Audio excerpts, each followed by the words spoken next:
Hi, everybody. Welcome to FNS Wrestling Podcast, episode 229. Back down in the basement on a Saturday afternoon, technically, just barely. Love recording at this time to talk about another week of wrestling. Timestamps included. Jump ahead to whatever you like. We are going to do what out of the ordinary? We have to talk about... Preview the thing that's not recording. Preview the thing that, according to our network, isn't on there in NXT Deadline. Or I think they're calling it WWE Deadline. They're not? Shouldn't be. I heard they were. We'll also review Survivor Series War Games quickly off the top. And then, as always, AEW Dynamite, NXT, Raw, Smackdown, even a bit of... Our Continental Catch-Up. Little Continental Catch-Up. I like that Trademark, name. patent pending. Right, where we will have to discuss a couple matches off of Collision. And Rampage. 3 matches off of Rampage, because we're committed to the C2. Which part of me is like, ugh, now I have to watch Rampage. But at the same time, that's what you should be doing if you want people to watch Rampage. So and they're not, because I saw the ratings. It was like all-time low for Collision and Rampage. But it was also Thanksgiving stuff, so... And college football was big. Yeah. So my voice may sound a bit off. I apologize. I'm recovering from an illness. Actually took a sick day yesterday, which is pretty rare for me. I don't get sick very often, but something's going around and I couldn't shake it. But I think recovered enough because tonight we are doing what? Something? Yeah, it's the ugly Christmas sweater party down the street at our friends. I'm foregoing the Christmas sweater part, but I am bringing the ugly. But you should wear the pajama pants you have. These ones? Bring in the ugly. As a family, we'll bring that. We bring that as a group. So yeah, that'll be fun. And your brother's games tomorrow got shifted a little bit later. So before it was like we were driving an hour and would have to be up at 7:30 or out of the house at 7:30, and now it's more like 9:30. So that is a big difference to me. We finally got snow. That's exciting. That is something. It is something. Happened. I don't know if it's particularly exciting anymore. I'm not a child, but right. Because now it's just cold. I still like it though. I do, but it's just cold. So we have to, do our fair reporting. A month ago, we were talking about how the chip flavors we brought back from America were disgusting. So to be fair and criticize our own country, maybe they have them in the States too, but go ahead. You were just complaining. The tropical fusion Doritos are absolutely disgusting, and I hate them. They're just gross and horrible. So I don't know how to explain the flavor, but it's just like crappy vegetable. I don't know. I was out yesterday grabbing a couple things, and I saw that Doritos were on sale, 3 for whatever. So I grabbed 3 bags, and because it had pineapple on the picture, and you like pineapple on pizza, as crazy as that sounds, just horrible. No, these Doritos are crazy. Not me. And this is like created by 3 different chefs. Apparently, it's a collaboration. So I told you it was like Thai chilies or something, jerk chicken, and pineapple. That makes sense, but I went back for 3 chips and I was done. So I tapped out at 1. You should take them to school and feed them to people I vote you we don't take like. them tonight. But they're already open. That's kind of harsh to walk into a party with an open bag of chips. Fun. You can take them to the kid area for sure. Yeah, maybe. If you want. It was just kid area not good. Kid area is your best person to square footage ratio actually, because it's packed pretty tight in the basement. That's true. And upstairs, I usually stay in the basement. But I want to try those turkey dinner lays because I feel like they'll probably be good. Better bang for your buck. Taste like synthetic gravy, probably. It's better than whatever that garbage. Yeah, was. it wasn't synthetic the best. Garbage from my dumpster. Did you see just local news, I guess, or somewhat local, any footage of the mall being robbed that we always go to? Upper Canada, really? No, sorry, not that one. Markville. Oh. Group of people smashing one of the jewelry stores, and I think it happened at Yorkdale. But is Walmart okay? Walmart survived. Okay, then and fine. Toys R Us survived. That's fine. For your GameStop collectibles. Good? I think that's fine. So yeah, it's pretty crazy. It looks like I think it happened Yorkdale and Markville within not that long. I thought you were going to talk about our sweet power outage. Oh, I didn't even really notice because I was in Newmarket at a basketball game with your brother, but one of the kids on the bus was saying, "Oh, my dad's saying power's out in Keswick." So then I texted you. That was like best shift in my life. Because there was no power you work at a grocery store. Basically robbed me of any actual responsibility. So you said keeping me busy. You were loading carts full of stuff and taking it outside. Unloading carts of stuff 2 hours later. Yeah, so and what do you just have like the emergency lighting on, so it's kind of like bright enough to work? I worked by this, and I had this giant lamp with me the whole time that I called Fat Light, and I miss him dearly. No, a Fat Light? Yeah, I called it Fat Light. Oh, you called it. I thought that was the actual name. No, I should call it that though. I should make a lamp and call it Fat Light. Because I think my garden hose I have is a Fat Boy or something. You're a like fat boy. That's true. I am. Okay, so I don't know, anything else you wanted to discuss before we move into quite a lot of wrestling discussion? No. You never have anything, so I just ask out of just I don't know why. Pity? No, Courtesy? not pity. Out of habit, maybe. Anyways, but makes anyways, we'll move past this, get into actually talking about wrestling, probably for what'll be close to a couple hours. First segment, you know what it is. It's news and rumors.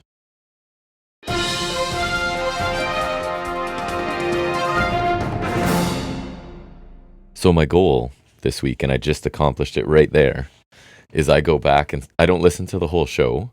I listen to a bit to make sure it sounds okay. Usually on like a podcatcher, so Podbean, where we put it up because more people listen in the audio format still. So I'll check it out there, and then I'll check it out on YouTube, and will check my timestamps to make sure they line up and I didn't screw anything up. And what I noticed is coming into every segment, I either say okay or all right. Because basically I hear like the end of the previous segment, little transition, and then my first few words of every segment. And I hated myself because I listened to them all back to back, right? Just checking to see if all the times, and it's me going, okay, so all right. Okay, and I'm like, oh, that's why you don't listen to yourself. Yeah, but well, you don't listen to yourself in rapid succession like that. Or that, yeah. Normal humans are hearing it like with half an hour in between, so hopefully it's not as annoying. Even though now you just called yourself out. And I just fixed it, so I didn't do it this time. But anyway, sorry. Next segment though. I know you're gonna be listening for it, right? Or we'll start working on something else. Be like, all right, so and then I'll do it just to spite you. It's like every YouTube video that's like, hey guys, yeah, it's kind of that, and I didn't enjoy it, so I'm gonna Everyone has their own version. Try and cut back. Ratings this week's NXT average 632,000 viewers, down 6%, earned a 0.15 in the key demo, down 21.1. Second lowest rating the show has done in the demo since April 30th. Got that Bischoff bump. Like 21% drop in the I saw demo. some news thing after that said reportedly Bischoff was a one-off. I'm like, yeah, no shit. Like I would hope so. And so clearly we're gonna do a WCW episode in Georgia, I told you. Or like, yeah. Actually, okay. If they did a WCW episode and it was in the Mall of America, that would be amazing. Cool. That would be cool. So clearly, I mean, I'm going to interpret it as clearly, his presence didn't do anything, right? Especially the key demo you want. Do they care about? What's that, 18 to 35 or whatever? So there's a chance some people might care about. I guess, but they would be because they'd be like young child and not that at most in the Monday Wars. They'd have to be like historians like you or something, you know what I mean, to a certain degree. And then I don't care. Anyways, last week's Dynamite, because we didn't have numbers due to Thanksgiving, right? So last week, the numbers are not good for Dynamite, man. 536,000 viewers last week, down 16%, 0.15 in the key demo, down 25%. So that was the lowest demographic Dynamite has ever earned in its normal time slot. However, that was Thanksgiving Eve, right? So a lot of people are doing things. This week, not a lot better. 586,000, up 9.3, and a 0.17 in the key demo, up 13.3%. So that's the second lowest demo rating it's ever done on Wednesday night. So I don't know, man. I don't know what they do, because I mean, I don't think better product. I think. I don't think it's been bad, but so I will say, like, I don't know what they can do this week. If I could have combined Raw's storytelling with Dynamite's wrestling, would have been fantastic. I agree. Right? I'm sort of getting certain things from different places right now. They need to pick up some storytelling, but we'll get into all of that. Yeah. I only have a couple stories. You go ahead. So the main thing was Juice Robinson's out with injury, a broken, I think it's fibula, something in your leg. Commanders called in as an alternate. We were just talking about the possible alternates, I feel like, recently. So we were, actually. It's an okay choice, but I think it could be better. So I'll now list people I would pick instead. All right. He was so excited to do this because in the moment I was like, you know. Yeah, we were both just like, I was like, I don't know. No disrespect to Commander, which means we're going to do that. To disrespect him. But yeah. Like, it's quickly like, you know, I think I said 8 people and you were like, I'm making a list. Yeah, okay. All right, here we go. Buddy Matthews. Yep. Angelico. Shibata. Brian Cage. Dax Harwood. Bandito, Leo Rush, AR Fox, Nick Wayne, Ricky Starks, Butcher even, Anthony Bowens, John Silver, Hechicero, Jay Lethal, Roosh, and Ray Phoenix. In all seriousness, why not Bandito?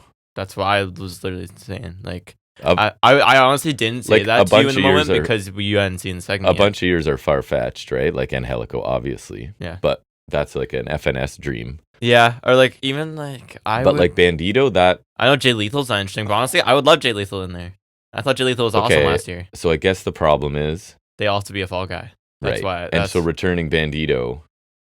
That's the only if you're thing, keeping the schedule the same. I did keep Bandito in there just because I thought it'd be cool, but I think most of these guys would have to be a fall guy. Even like someone like Murphy, I don't want him to be, but he could. Kind of fits guy. him a little bit. It does, right? He doesn't win a ton. We love him, but I think someone like I would really like Leo Rush. I think. Yeah. Just because I think we've been enjoying him a lot lately. He makes people look really good. He does. He's different, and he doesn't need a win. He doesn't. You wouldn't expect him to, really. No, so I think that'd be kind of cool. And if you have him join the Hurt Syndicate down the line, he wouldn't be fighting Shelton either. Right. Because neither of them are making the semis. So Commander's in, taking some pins. Yeah. He's already taken one. I think he'll take another tonight. I think so too. I don't know if you saw Ryan Nemeth has filed a complaint against AEW, basically claiming he was silently fired over issues with Punk. That because Punk had issues with him, he was removed from places and not given. What? He claims he experienced abuse, harassment, threats from Punk, with the primary grievance being AEW's failure to respond to these incidents. So he's less upset with Punk being a bully. He's more upset with AEW's handling of I think that's fair, because I think AEW's handling the whole situation could have drastically changed a lot of the Punk scenario, because I think a lot of it is Punk being an ass, but also the lack of accountability being that Tony Khan loves Punk, right? Because obviously in WWE, where there's a lot more accountability and he can't mess around in that system, like all I hear is people talking about how great he is, because of course he's going to be a lot better in this situation. Maybe that's also down to WWE probably runs a much cleaner backstage environment, so that's again a fault of AEW. I don't think Punk's completely at fault. I just think he's largely at fault. And yeah, it's kind of like Nemeth. More than we probably knows. Sorry, he knows that Punk's a prick, and he expects that behavior from him. But what he didn't expect, right, was not expects it, but knows it's a possibility. Yeah. Because I think they all know what Punk is like, right? Yeah. As long as Punk is happy and he's in a storyline he likes and he's being treated like a giant super megastar, he's fine. Right. And like, I think for how long it took for him to get fired or whatever, it kind of shows. Yeah. And apparently how loose of a leash he had. Nemeth was offered a settlement by AEW, but it required an NDA and he declined it. So that's some sort of admission, right? If they're like, hey man, we'll offer you some money, but you're not allowed to talk about it anymore. And he said no. So that's interesting.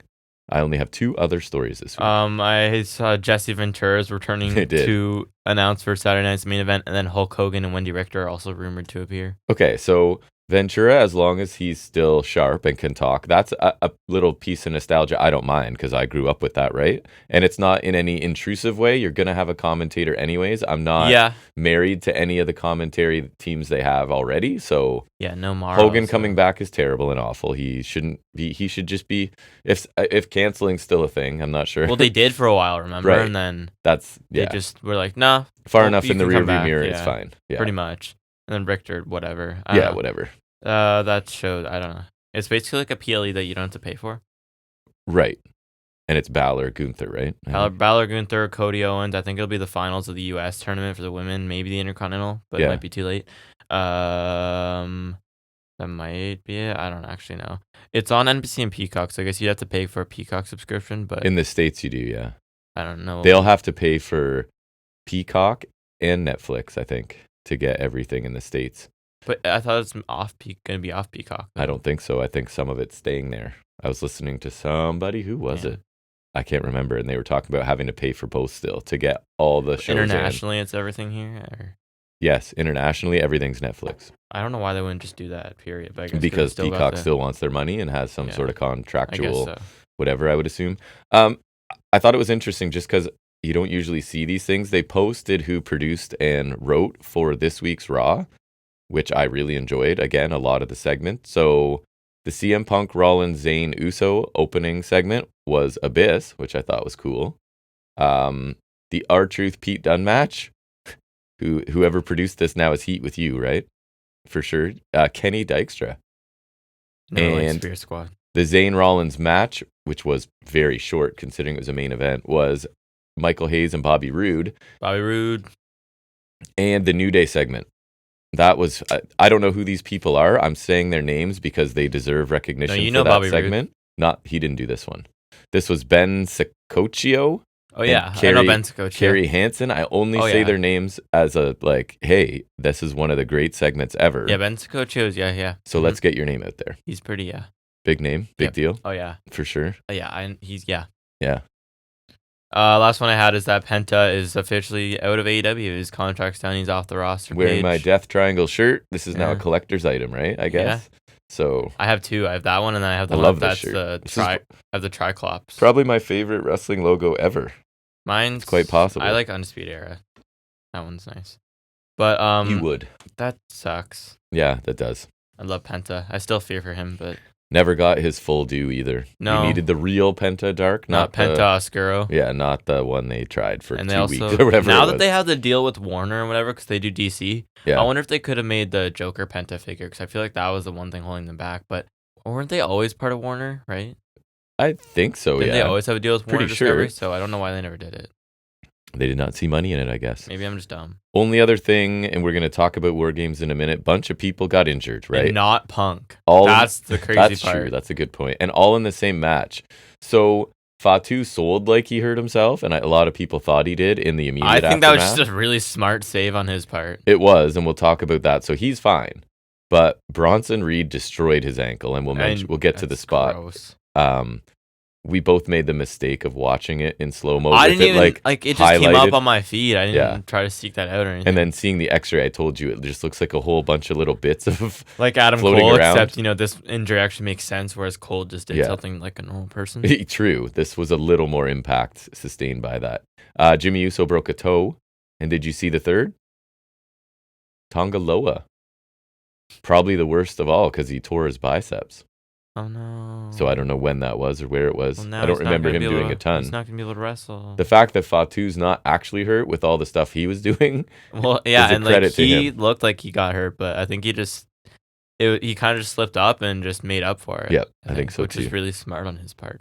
That's all I have for news. It was kind of a slow week, so we'll move into some pretty cold takes we'll have now on a week-old PLE. But we are going to talk about Survivor Series War Games.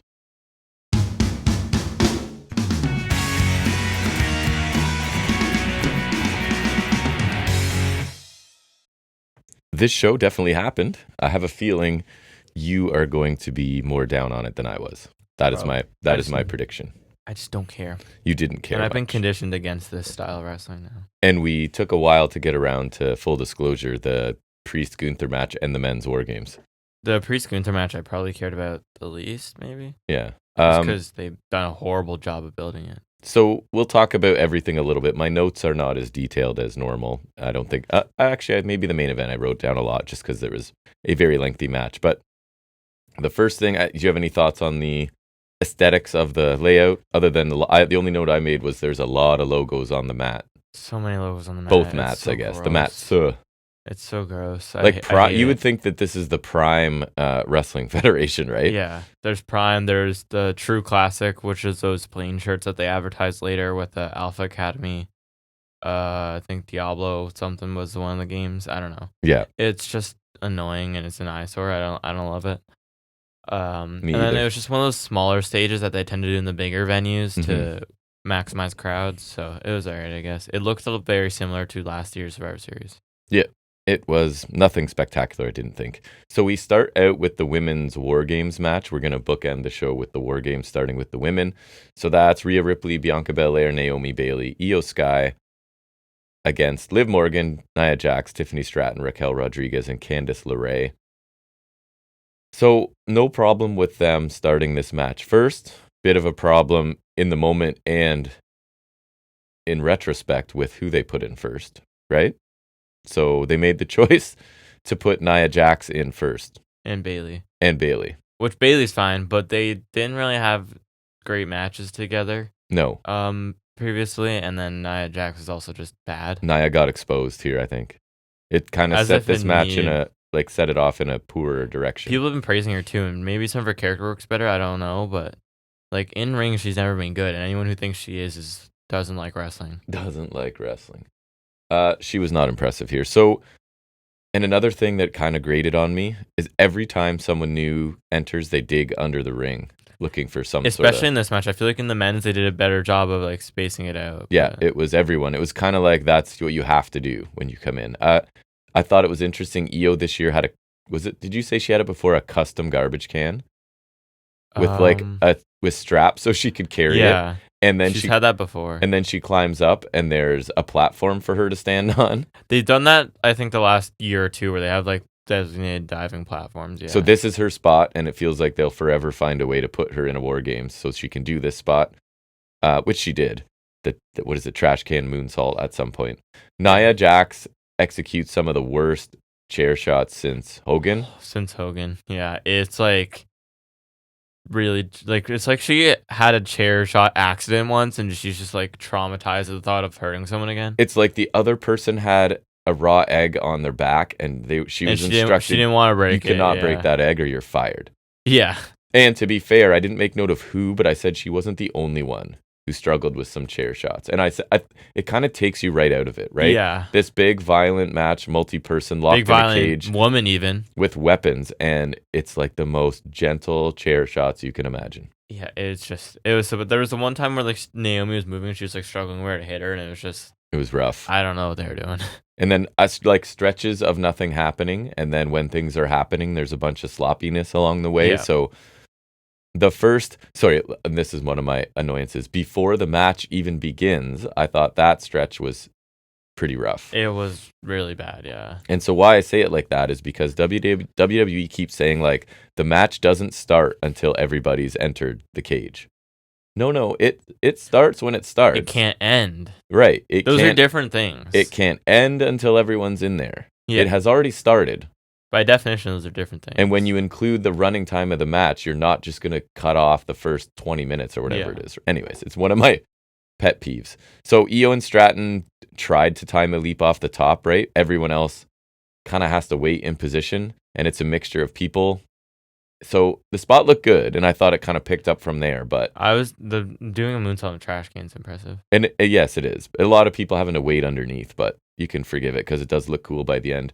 Stratton grabs the Money in the Bank case, right, from a trash can or something. Yeah, I don't know why she didn't just have it with her. Right when both champions are down. So, because they've teased numerous times that she's gonna cash in on Nia. How would she cash in here? I don't know. Remember they tried to run the spot with Priest last year too. Priest tried to cash in on Rollins, but then Orton returned. Can she cash in here? And if she does, what does that look like? So I don't think there's anything technically speaking against it. But for me, I think logistically, no, because I think cashing in mid-match is fine. Rollins did that before. McIntyre did that this year, right? But does that make it a singles match within the... That's why I'm saying you shouldn't be able to do it here. I think if you're cashing in during a singles title match, or actually any match for the title you're cashing in on, I think that's fair game. Like, let's say it would be stupid. There you go. An elimination chamber match for the title. I think, would it be dumb to cash in then? Yes, but could you? I think so. I would even go as far to say, let's say Liv Morgan's having a non-title match against someone in a singles match. You wanted, for some reason, to cash in mid-match and make that a triple threat title match, thus giving the other person a title match too. Stupid, but also I think fair because it doesn't really change the logistics or anything of the match itself. Like, this is a big team versus team match. Like, you're not going to cash in during a Survivor Series elimination match, right? Or cash in after a match has ended. That also makes more sense just in general, but you can't... To cash in mid-match, I think it should be already something where making it a title match doesn't change the match. Right, because I was wondering, like, what if the ref takes that case, like, what is this going to look like? That's what I'm saying. They tried to do that with Priest last year, and then that was the match where Orton returned, right? Yeah. And so I just think, it just doesn't make sense. No. I get why they're doing that, but it doesn't make sense to me. Handcuffs get introduced by somebody. EO ends up blasting a fire extinguisher. And I thought that was kind of cool. When the smoke clears, right, Rodriguez is handcuffed to the ropes. And you don't really see how or why because there was the fire extinguisher. So you're trying to cuff Ripley, right? Final couple minutes, I think, are a lot better in this. The finish sees an avalanche riptide from Ripley to Liv through a table. That spot looked really good. That one was nice, yeah. And the baby faces win after 38 minutes. All things considered, not good. Talent involved, bad. Stakes, whatever, placement on the show, all of those things, I thought this was really bad. Yeah. Cage Match gives it 4.9. And I then went Meltzer over. gives it 3. Oh, no. Sorry, 4.9? I went under. I'm going to give it 2. I gave it 2 stars as well. I think, like, again, with all those things considered, we have a late entrant for worst women's match of the year. I agree. And I think it might be my pick just because, well, obviously, we were talking about this too. And I think, again, this is a point I'll most definitely bring up when we actually do our picks for the year-end stuff. But the magnitude of the match, the stage of the match, the talent involved have to be considered. While I think the actual in-ring quality of Rizzo and Lyons is technically worse. Probably. It was like 4 or 5 minutes. It's 4 minutes. It's on NXT TV, and it's 2 people who I didn't expect anything good from.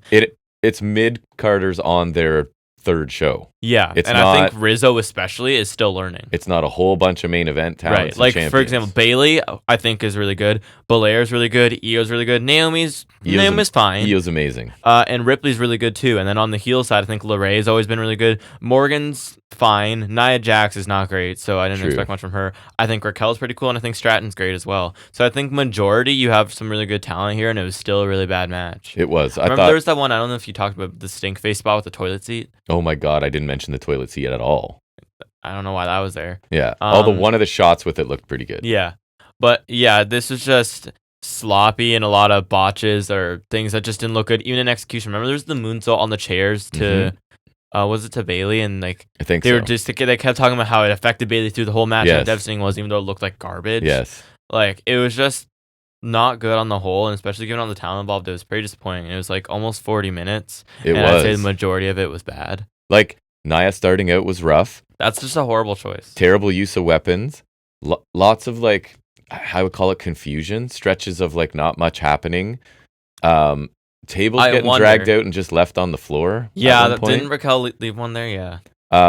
I thought it was a bit of a hot mess until like Chelsea I would say 2/3, 3/4 of it. Speaking of hot mess, the one thing I did find funny was that in the one promo for the U.S. title tournament, Chelsea Green said she'd make it red, white, and green. I thought that was pretty funny. That's funny. But I wonder, and this sounds mean, but I'm being dead serious. If they started Nia because they're gonna have 4 people in that cage and they didn't want her to be one of them, I guess. Like that sounds bad, but I don't know why you would start her.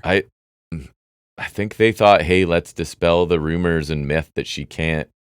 But she can't. She can't. Like, this is just further evidence now, I just don't think she's ever been able to. And the build to this felt kind of random and rushed. It wasn't really a build. It was just poor. Like, I think they went about this all wrong. And I think it was partially because Ripley got injured. So maybe that changed plans. For sure. I think if they had structured this as Team Ripley versus Team Morgan, which they haven't really, then it would be different. Because I think that's what they did most of the time in War Games in NXT, was that it would be like you're captaining a Survivor Series team, but it just happens to be in War Games. And that would work a little better because it's like, a feud, but then you're just drafting in other people, and that's okay. But this, it felt like just conglomeration against conglomeration. What if, I know they're trying to keep things completely equal and whatever. What if in this case, the men's is a War Games and the women's is a traditional Survivor Series match? I think that'd be and the totally pay-per-view is called Survivor Series War Games. You have one of each. I think that'd be totally fine. And maybe next year, it's determined by whichever the magnitude of your feuds. Correct. Yeah, like because I think Bloodline was absolutely fine. Warrants War Games. Yes. I don't think it warranted being a 5-on-5 War Games, right. But it still warranted being a War Games. And the women's was like, oh my God, we're in a race to get 5 women stapled together for this, right? So this wasn't good. No. Really poor start. Yep, 2 stars I gave that match. So then we move into United States Championship match. It's LA Knight versus Shinsuke Nakamura. How were our picks for the women's? I know I picked it. I don't know about you. So I don't remember either. I'll look that up. So Shinsuke, my first look at his new look and entrance, and this was different from what I saw on already SmackDown a different before. Theme, right? The theme he had on SmackDown was definitely more a remix of his original theme song, which is peak musical production, by the way. Like Shinsuke's original theme, it, and even that's one of the best themes ever created. And when the live versions are amazing that was too. Sick. I remember the one entrance with the violin dude. Amazing. That one was killer. Or even the guitar lady at Mania. Amazing. But anyways, it was something of a remix of that. You could definitely tell it was more of the violin. Right. So this one was like, you could still hear feints of like that usual melody or rhythm, whatever you call it, from his original theme, but it was definitely more samurai inspired, as was his entrance. But I thought it was really cool. Like, it just feels like they're actually putting effort into his presentation, and I definitely value that. I was worth noting on SmackDown last night though. He was I saw someone said, quote, inking like a squid. Yeah, he was. I watched the clip on SmackDown. But he just, I don't know, he always has that ability to be kind of strange and out there. So he's got that weird charisma about him. Sure. I'm into this look and this character that he's doing so far. Yeah. I don't mind like an evil Shinsuke. I assumed that he wasn't winning here, so I was kind of annoyed by the presentation, and I'm like, so I know you were saying that, and I thought I didn't pick him. I thought there was no shot he was winning here. And it's annoying because I was like, oh man, he kind of looks cool, and he's been repackaged, and he's just gonna lose in a PLE. Yeah, we both picked the women's one, and then we both didn't pick this one, I guess. Yeah, well, because like this was a short build, and it's Nakamura. They never do anything with him. And the story of this was that Knight is off his game because Shinsuke has gotten into his head with his new persona. Well, and because he missed him. Right. Which, you know, in AEW, Black Mist has a wide variety of consequences. It can blind you, it can make you join them, make you fight them. It depends on the concentration, I think. So he diluted his. Yeah. Fairly. Just to like give him a migraine, maybe. Right, exactly. It was mostly Nakamura in this. Will Washington needs to get on the Black Mist lore. Knight got in a DDT, a burning hammer, top rope elbow drop. Burning hammer was cool. Knight sets up for the BFT. Nakamura escapes to the area in between the two rings, thumbs Knight in the eye, and hits a reverse DDT, which is a pretty good spot. Simple, but like effective because it's that metal. And it's actually making use of the double rings, which they never do in regular matches. Because there's like a metal strip connecting the two rings, and like diamond plated, right, like the steps. Yeah. Drops him on the back of his head there, which was cool. Back into the ring, immediate Kinshasa, and Nakamura, obviously surprising to us. Yeah, it was very surprising. Didn't even touch 10 minutes. Yeah, it was like 9 minutes. I thought the match was okay. Same. Like, I'd probably give it 3, maybe. I went 2 3/4. Yeah, like, that's It fair. felt like it's like a TV title change. You're on par with Meltzer, and then 5.75 for cage match. So I'm pretty consistently around there. But I thought it was solid. It was a little slow, but I'm more so just happy with Nakamura 1. Like, good for him. Put something in the new character. I'm just astonished and maybe that's a testament to Knight's losing it a bit. Like, I think in terms of... I think what's the bloom is off the rose a little bit there. I think it might be, yeah. So I'm very surprised Nakamura won. I'm, like, again, I'm happy for him because I think Nakamura is great. And he's never got... That's a guy who never got his due. We were talking about Penta, but I think Nakamura's never gotten his due since NXT, really. And with Knight, he's a great fit for WWE, but I think if he's not in the ring with someone who can really... carry him's not the right word. You know what I mean? He's not that bad. Lift him up. Right. That to pull something extra out of him or to call the match or whatever the right thing is, like, he's not great. Yeah, he's no ring general. He needs a great opponent. And I also think that, like I said this already, they waited a year too long to give him the US title. Yeah. So I don't think he was ever going to get the main title because the plan was very clear. It was Roman to Cody. Yeah. And that was always going to be the case. But I think they waited too long to give him the US title. I don't think we ever needed to put it on Logan Paul.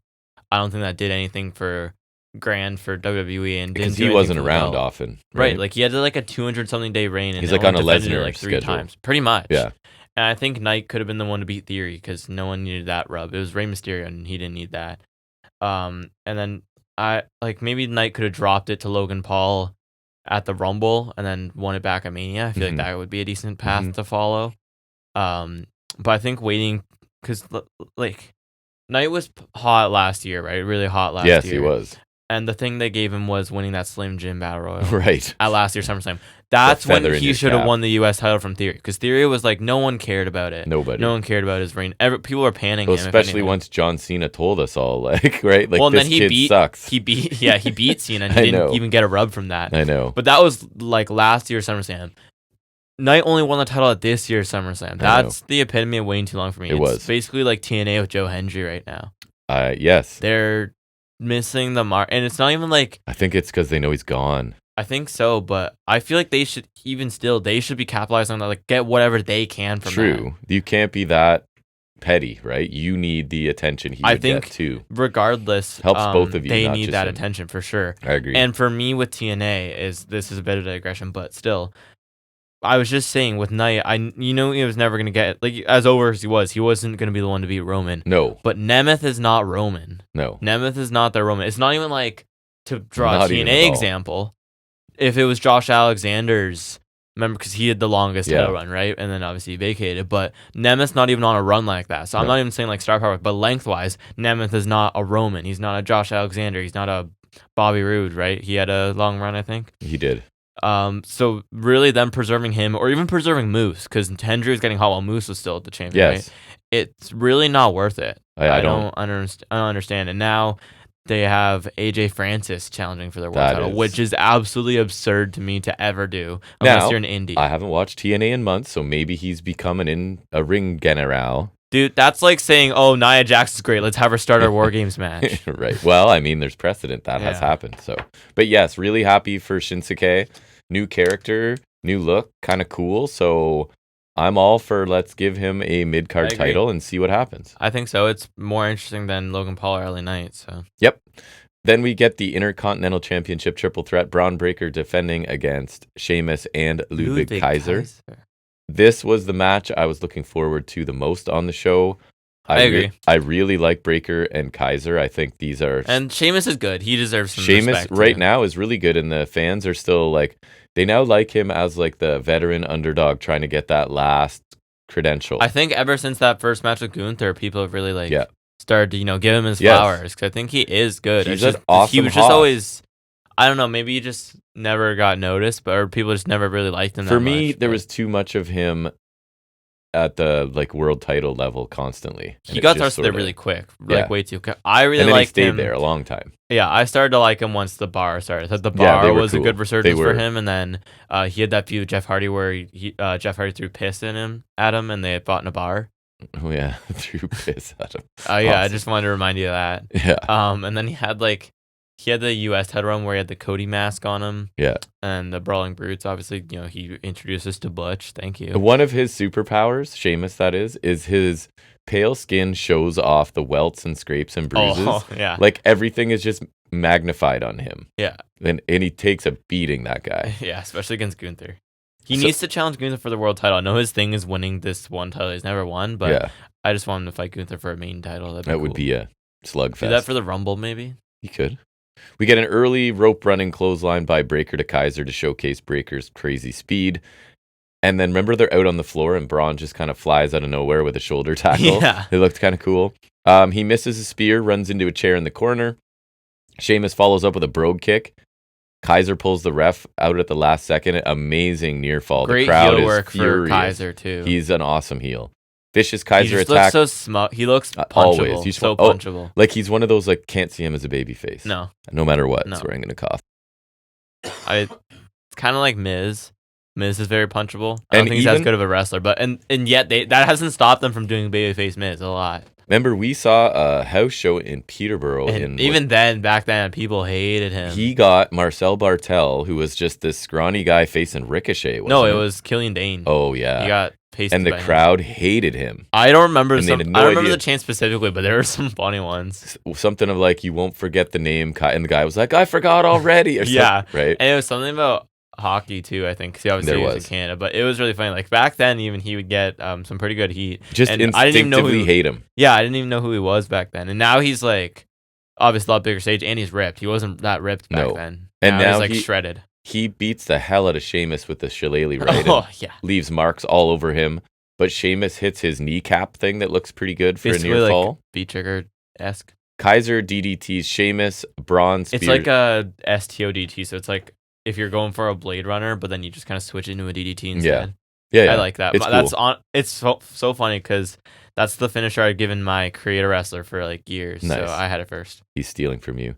Breaker spears Kaiser, then spears Sheamus. He jumps over Sheamus' body though to spear Kaiser. It was pretty awesome. 14.5 minutes. This was my favorite match on the show. Far and away the best match, and I think it was always gonna be. Breaker's fantastic now. He is. Him and Kaiser are the future, man. Kaiser's really cool. I think Kaiser, while not accomplishing a lot this year, has really shown some high potential. He's posed to be a breakout star for next year, I think. He's starting that arc now. I agree. Excellent intensity. I think he's like a Fletcher. He's half of a European tag team and He's just starting to find his. That's right. He's getting in better shape, Yep. and he's starting to find his footing as a solo guy. And his heel work is awesome. Yeah. The crowd really wanted Sheamus to win, so I think that helped that's a good too. start. I think what you do is great near fall. I think there were some good near falls, and Kaiser playing heel for that was awesome as well. I would love it if I want Sheamus to face Gunther, so maybe we do that at the Rumble, and you could do like a month or long program or something like that. And then I think we give Sheamus his title win for the Intercontinental title, not against Gunther at Mania. I think that'd be cool. I'd be on board for that. I do think we should give Sheamus that moment at some point. I think it'll be such a cool moment, and I think it would be really cool to make the Intercontinental title feel important because it's like that white whale for him, and it'll make that belt feel like something. And too. the people are ready for him to have it, and it'll get a great reaction. I agree, and I think he could do like the Cena Open Challenge with that belt though, because I think. You could do the banger after banger as an open challenge. Yep. So the dynamics I liked, we had a like popular babyface, kind of a tweener who the crowd likes, but he works heel. Yeah, so Breakker, I think the tweener status is kind of weird how they're playing it, but it works here. And Kaiser is an awesome heel, so great pace, physicality. For sure. Breakker continues to be awesome, and again, Kaiser, it deserves a mid-card title in the near future, I think, Absolutely. too. I think, I don't know if he's the one to beat Breakker for it. You could do that. You could. I think as Breakker's on the way to the main event sort of thing. Yeah. It's down the road a little bit, maybe. 4.25 from Meltzer and then 8.09 from Cage Match. So I'm close. I went 4 stars, so I'm a little bit under. I'll go 3.75. I thought it was terrific. On main roster, but I thought it was really good. And I also thought the fact that they've been in each other's orbit for so long that this didn't feel stale to me. You know what I mean? Because it's been an ongoing thing with these three. I thought it was really good. Then we move into the World Heavyweight Championship. Gunther defending against Damian Priest. Didn't have a ton of interest in this, mostly because of the build.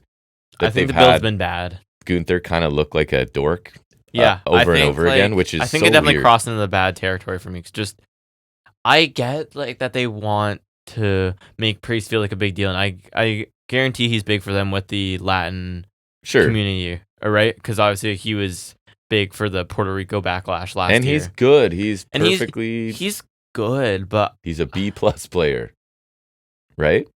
I mean, yeah, I liked him in NXT, but I feel like he has a ceiling, and for me, I don't think it's the main event. Intercontinental champion, sure.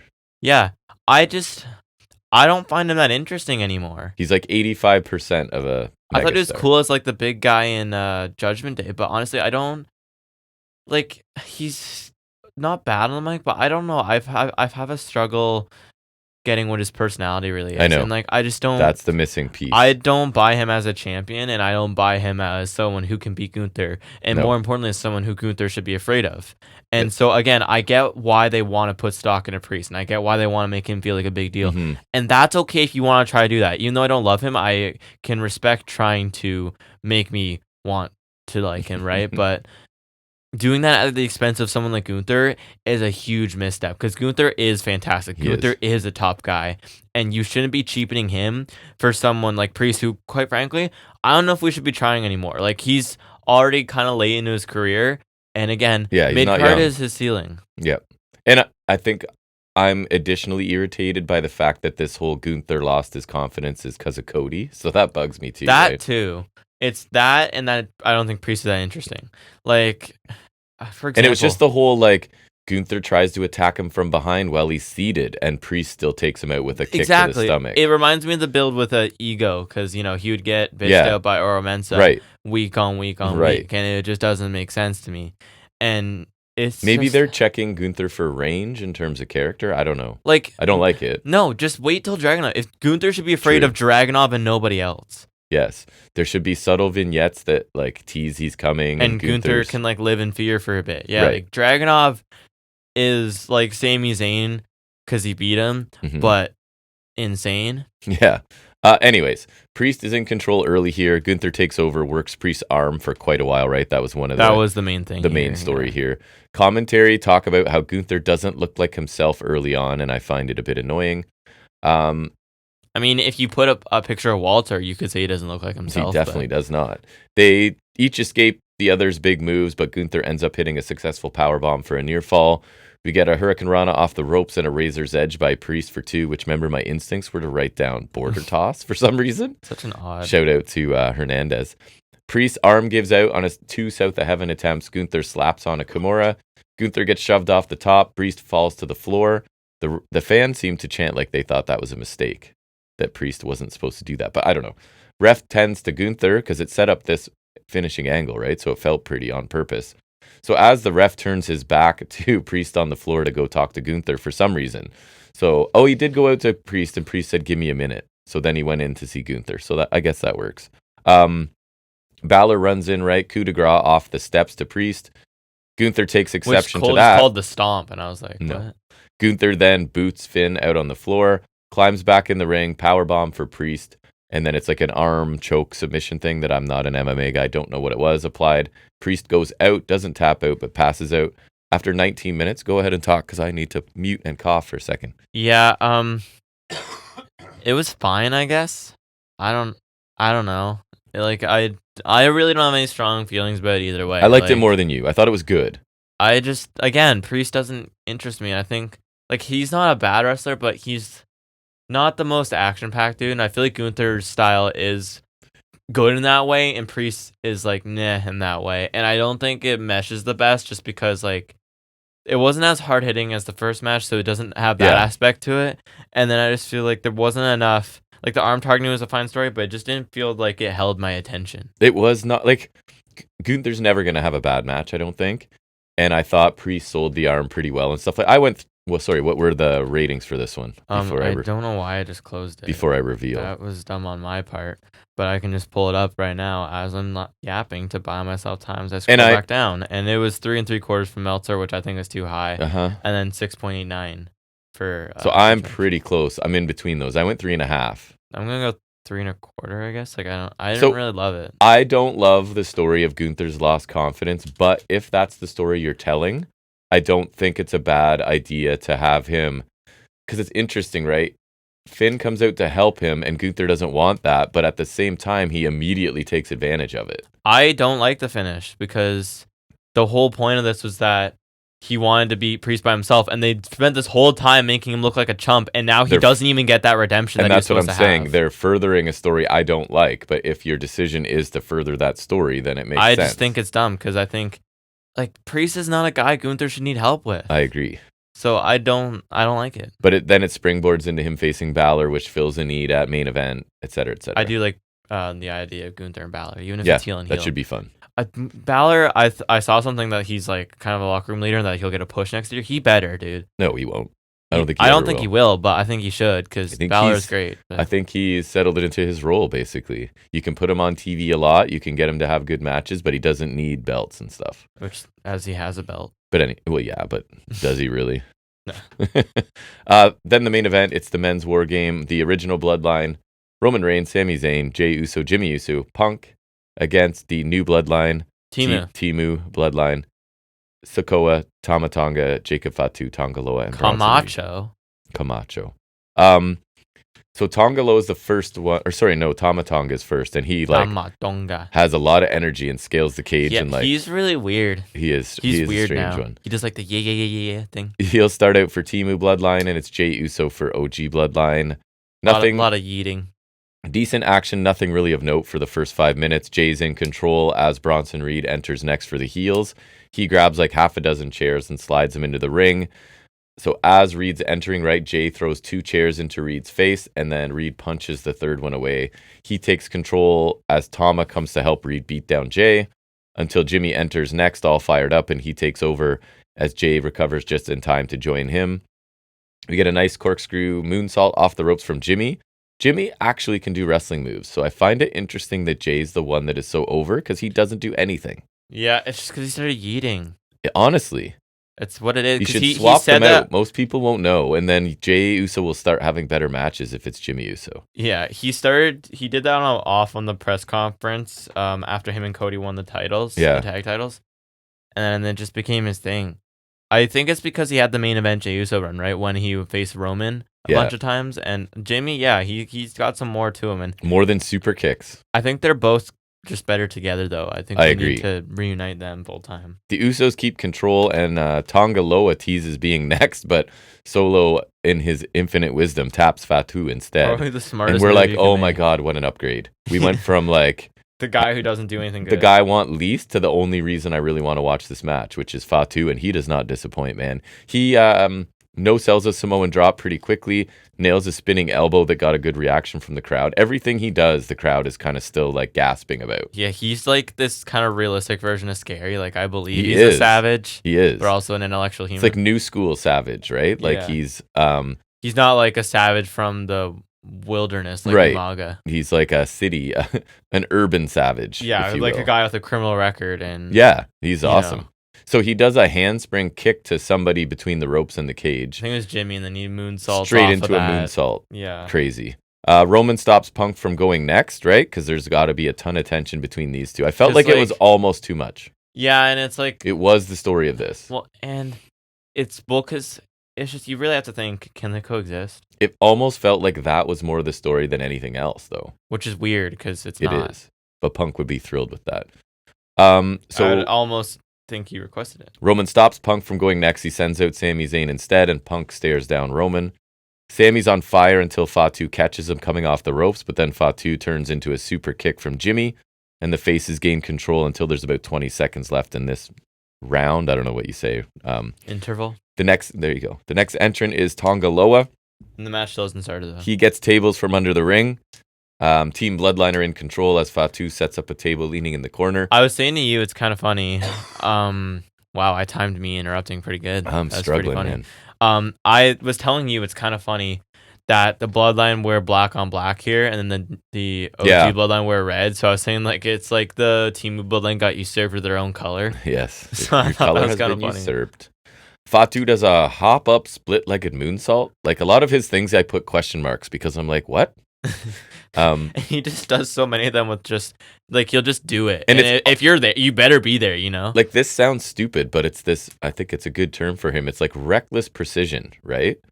Like, it's like he'll just go and do it, but he like, just immediately does it, but it's perfect. There's no, like, he doesn't set up for anything or like gesture to the crowd or waste time. It's just boom, he hits it. He doesn't even look most of the time when he does a moonsault. It's amazing.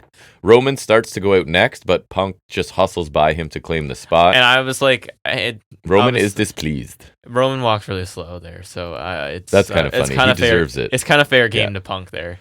Punk gets a toolbox from under the ring, takes out 3 guys with it. Those shots look kind of weak, too. Well, now that you've cut a guy for 10 stitches, you probably err to the side of caution. But also just... Staples. Why would you swing around a toolbox? Like I was saying, you should have opened it and like started dual-wielding wrenches. And there are better weapons to bring in. Just literally weapons in the toolbox. Like, I would grab a weapon and or like, not a weapon, sorry, like a screwdriver and a hammer maybe. Yeah. Or like a wrench and a hammer. And then just like dual wield that shit and go to town. Yeah. Like, I imagine that being A, cooler, B, more effective. It's funny how, like, you could have anything under there, but it's still just chairs and whatever. Like, you're in a War Games match. When you just pack the... If you're Fatu, why aren't you stabbing everybody? Machine guns and stuff under there? I don't know. From Motor City? So, Fatu takes a bulldog on the toolbox from Punk and just pops right back up. So, hey, WWE tribalists that complain about AEW people kicking out of things. I love Fatu. It's awesome. I don't want him to change. It's still no selling, though. It is. Of course it is, but it's great. And I would argue, again, love Fatu, but in terms of no selling, I'd argue it's infinitely worse because we pointed this out in Ospreay matches, but like Ospreay, like you can tell it's adrenaline flowing because he'll kind of power through something, hit something back, but then they're down. Yeah. Fatu, love him, but he's motoring not taking it. Solo enters next. He stops to stare down Roman and talk a little trash, and then he slams the cage door on Sami's head, then Jay's, then Jimmy's. Spinning Solo slam as the new Bloodline are now dominating. Spinning Solo. Solo locks the door with a chain and a padlock. Which I think is such a dumb trope of these heel factions because the match can't start till Roman gets in. I get that, I guess it gives them more time to beat up the rest of them, but... Realistically, Roman does not take that much longer to get in there. He climbs up and like... The commentary are so dumb, right? There's no way to get in. Right. It's a cage with like I could climb up there.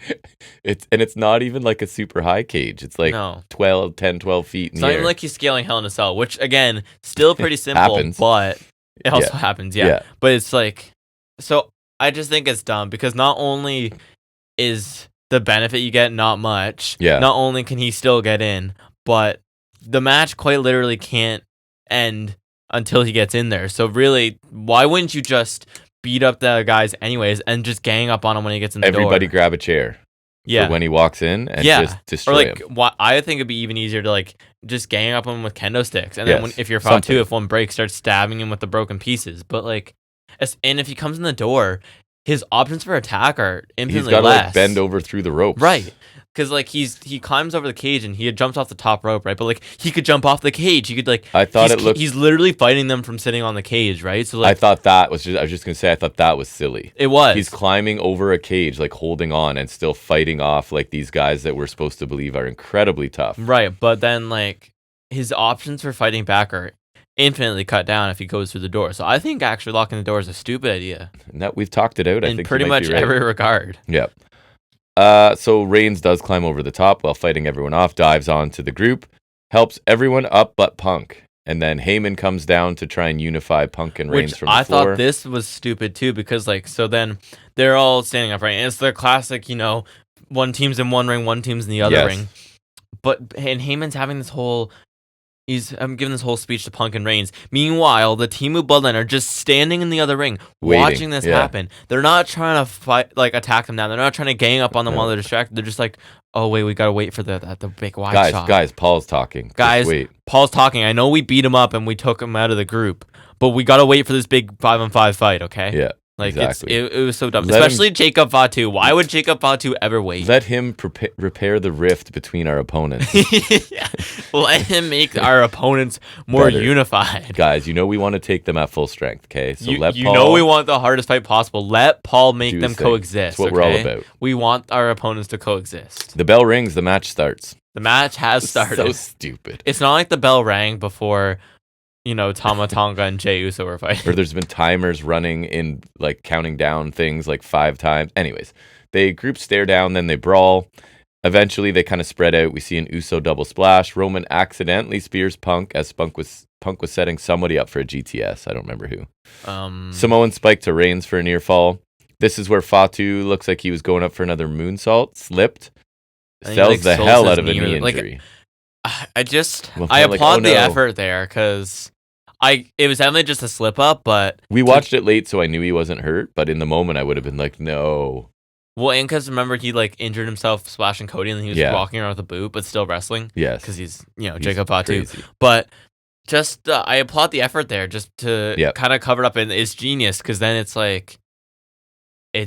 I don't know, it was just a really smart cover to kind of save a botch. I liked it, and people thought he was hurt. Yeah, I respect that.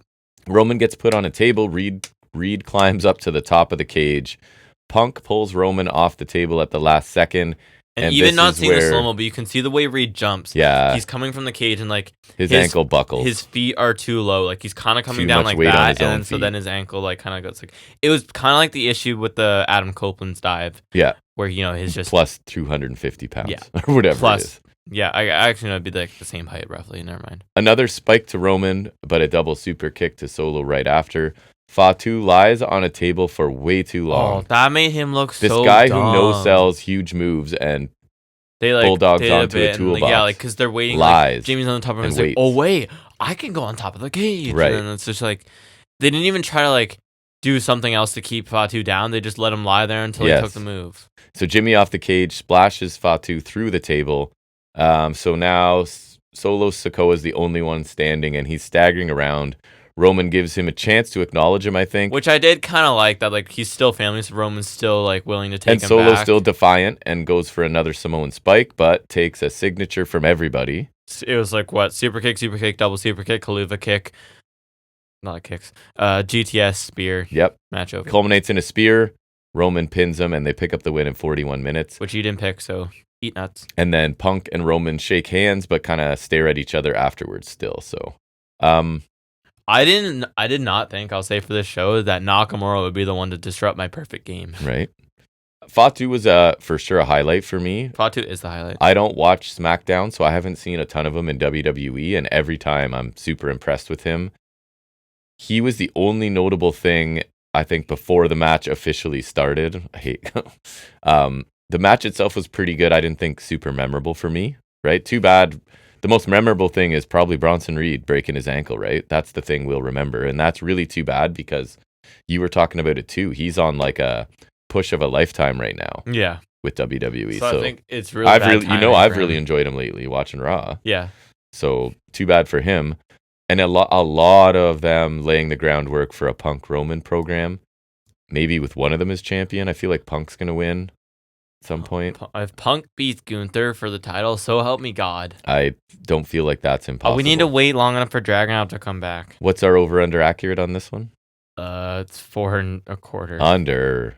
For Meltzer, and then 8.12 for Cage Under. Match. I went 3.5. I guess if I'm being nice, I go 3.5 because like Fatu was enough for me. Like he was super cool. Fatu's good. I thought Usos were actually like better when they're together. Yeah. It was fine. Yeah. And some of the Roman Punk stuff, like I get it. I felt like it was a bit too much. And War Games doesn't hit for me ever since it left NXT. So I thought an average show. Triple threat, definitely match of the night. Opener, mostly a disaster. Title match was okay, and the final 2 matches were good, not great. So I went with my gut, and then I double checked by doing the math, right? Like adding up my total and finding the average. It was a C show both ways. Yeah, I agree. So nothing spectacular, but main roster never is. The triple threat, I would actually recommend people watch. It was a really fun match, like a 4-star match for me. Everything else was fine. Okay, so that will end that little review and send us back into our normal stuff. First thing we'll deep dive into from the week is looking at this past Wednesday night's episode of AEW Dynamite.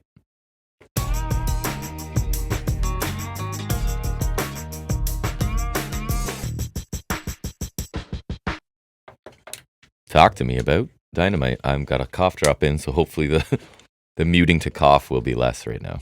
All right. So we started with there's a quick recap package for the C2 matches from the last week, I think. It was last week's Dynamite, I think also Collision, which we'll talk about later. Yep. Just match clips and then words from those who won matches. It was a cool package, but nothing really you need to comment on. No, I don't think so either. We kick off with a banger. We got Kyle Fletcher and Shelton Benjamin in the Continental Classic Blue League. A match Again, I was another very excited for. It's a beautiful thing about this tournament, right? It's random matches, but with stakes attached to all of them. I don't think if we're getting this match anytime soon if we're not doing the tournament. So I'm happy with this. Shelton must be having a blast. Shelton has to be enjoying himself. I think he's looked nothing but money since he came here. And he's just on TV every week in matches. When's the last time that happened for him? 2005. I don't know. Right. And with the talent. With something meaningful to do, too. Yeah, it's cool. I'm happy for him. There are a lot of Fletcher sucks and Oscar's better chants ringing out, which made me happy just because I'm glad Fletcher's getting heat. I had and the getting exact that same crowd note, connection. basically. Yes. Just like, that's a good sign. They're responding the way they're supposed to, you know? It was kind of like we were saying, I remember that one promo we had, that one babyface promo we had. There was the one babyface promo we had that was really good. It was against when Oscar was feuding with MJF, and he was babyface against Ultimate American MJF, right? And he was getting like really good babyface reactions. So it's like that, but kind of on the opposite end of the spectrum. So I'm just happy he's kind of, and it's just a testament to I think the work he's been doing lately. I think he's connecting. I'm just happy he's connecting. Which might be the hardest thing to do. Yeah, and again, I think testament to he's a star on the rise. He is. Big backdrop from Shelton, that thing he's been doing lately. Cactus clothesline from Fletcher sends them both over the ropes. Calf kick is against the ropes from Fletcher. Michinoku driver for 2. Shelton hits a powerbomb for 2. Off the kick out, he gets Fletcher in like a camel clutch-like submission. Fletcher's able to get to the ropes eventually. Shelton lands up a super kick. Fletcher cuts him off with one of his own. Another super kick and an elbow drop for 2. Shelton cuts off the running corner kick with a nasty super kick on Fletcher. Shelton chucks Fletcher around with some German suplexes. Like, he just a nasty release German. One of them this time was huge. Yes, he launched him. It was pretty crazy. Yeah. Fletcher eventually did get the win with a rope-assisted roll-up, so kind of protects Benjamin there. But I thought this was a great match to start us off. I really enjoyed it. It delivered as I'd hoped it would. Fletcher had some good heat on him, and I'm just really happy to see the crowd taking to him. Shelton working kind of face here was odd, but kind of a necessity given the scenario. I think Fletcher maintaining his heel persona right now is more important than Shelton. Agree. And because, there's that veteran respect for Shelton, so it's easier to like Shelton as a temporary babyface. Yes. The action was great, though. Both these guys did some really killer stuff, and they just went back and forth with it. No complaints about the finish either. I think Fletcher winning is for sure the right move. I think we're at the stage with him where we have to be careful where he loses and to who he loses to. So we kind of have to pick our spots. And no offense, Shelton is not one who needs to beat him. The cheap pin also protects Shelton a bit, which I appreciate as he's been settled lately. So I think it kind of works in both regards to help both guys. All around, I really enjoy this, and this is the stuff that makes the C2 season so enjoyable. And I think something I hadn't really thought about before hit me when you said it's heel versus heel is nobody can run down and do anything. And they are both parts of groups where that would probably happen and rob us of like some of the performance here, right? So I even wasn't callous on commentary, but he's can't just do anything, right? Yeah. I had really high expectations for this, and I thought it delivered too. Just really fast, really crisp, and again, just the crowd reacting the way they quote unquote should, or you'd want them to. And Shelton saves face because Fletcher had to cheat, right? So that also it makes sense for how the callous family works. I don't think it demeans Fletcher in any way. No, that's just what they do. Yeah. And Fletcher just keeps adding to this streak of impressive wins. So I thought an awesome opening match. And now Fletcher is leading the league temporarily, so I like that. Yep, me too. And so I guess we could talk about it later, but I'll bring it up now just since I was thinking about it. With obviously Okada picking up the win on Rampage, which we watched. And we have Fletcher and Okada tonight. Do you think Fletcher should win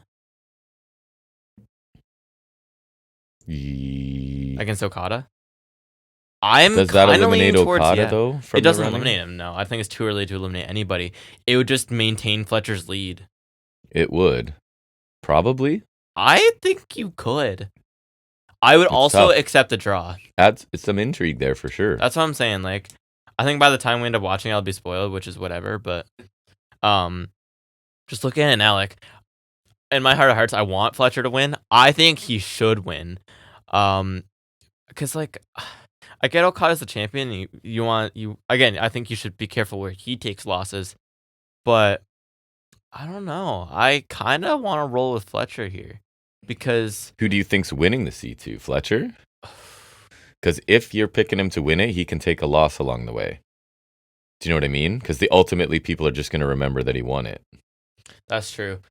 Well, because what did we pick for our finals? I think we called the shot was Fletcher Ospreay in the semis. Yeah. And then Ospreay Okada in the finals, and maybe Okada wins thanks to Fletcher. So I'm gonna say no. I don't think Fletcher wins it. Yeah. So then I think he should win more likely to win there probably. I think we just need to give Fletcher a start making turn because I think the money is because we already kind of called in. I'll reiterate here. Obviously we were saying what semis we do Brody King and I think Ospreay we were saying, right? Because I think so, yeah. And then we do. Or sorry, no, it would be King and Okada, right? Because Fletcher and Ospreay would be the semis. Right. So King and Okada. And then the finals would be Ospreay Okada on an American stage, which would be cool, which would be awesome. And then I'm saying Fletcher. Wait, no, because you can't interfere in the Continental matches. So does Fletcher get involved somehow? That's what I was wondering. Unless I thought you knew that in the final you were allowed to or something. I don't think you can because it's title matches. They don't even do interference. So maybe like unbook that fella. No, I feel like. I don't know. I feel like there's some way Fletcher could do it, or maybe Callis will pay off the fine.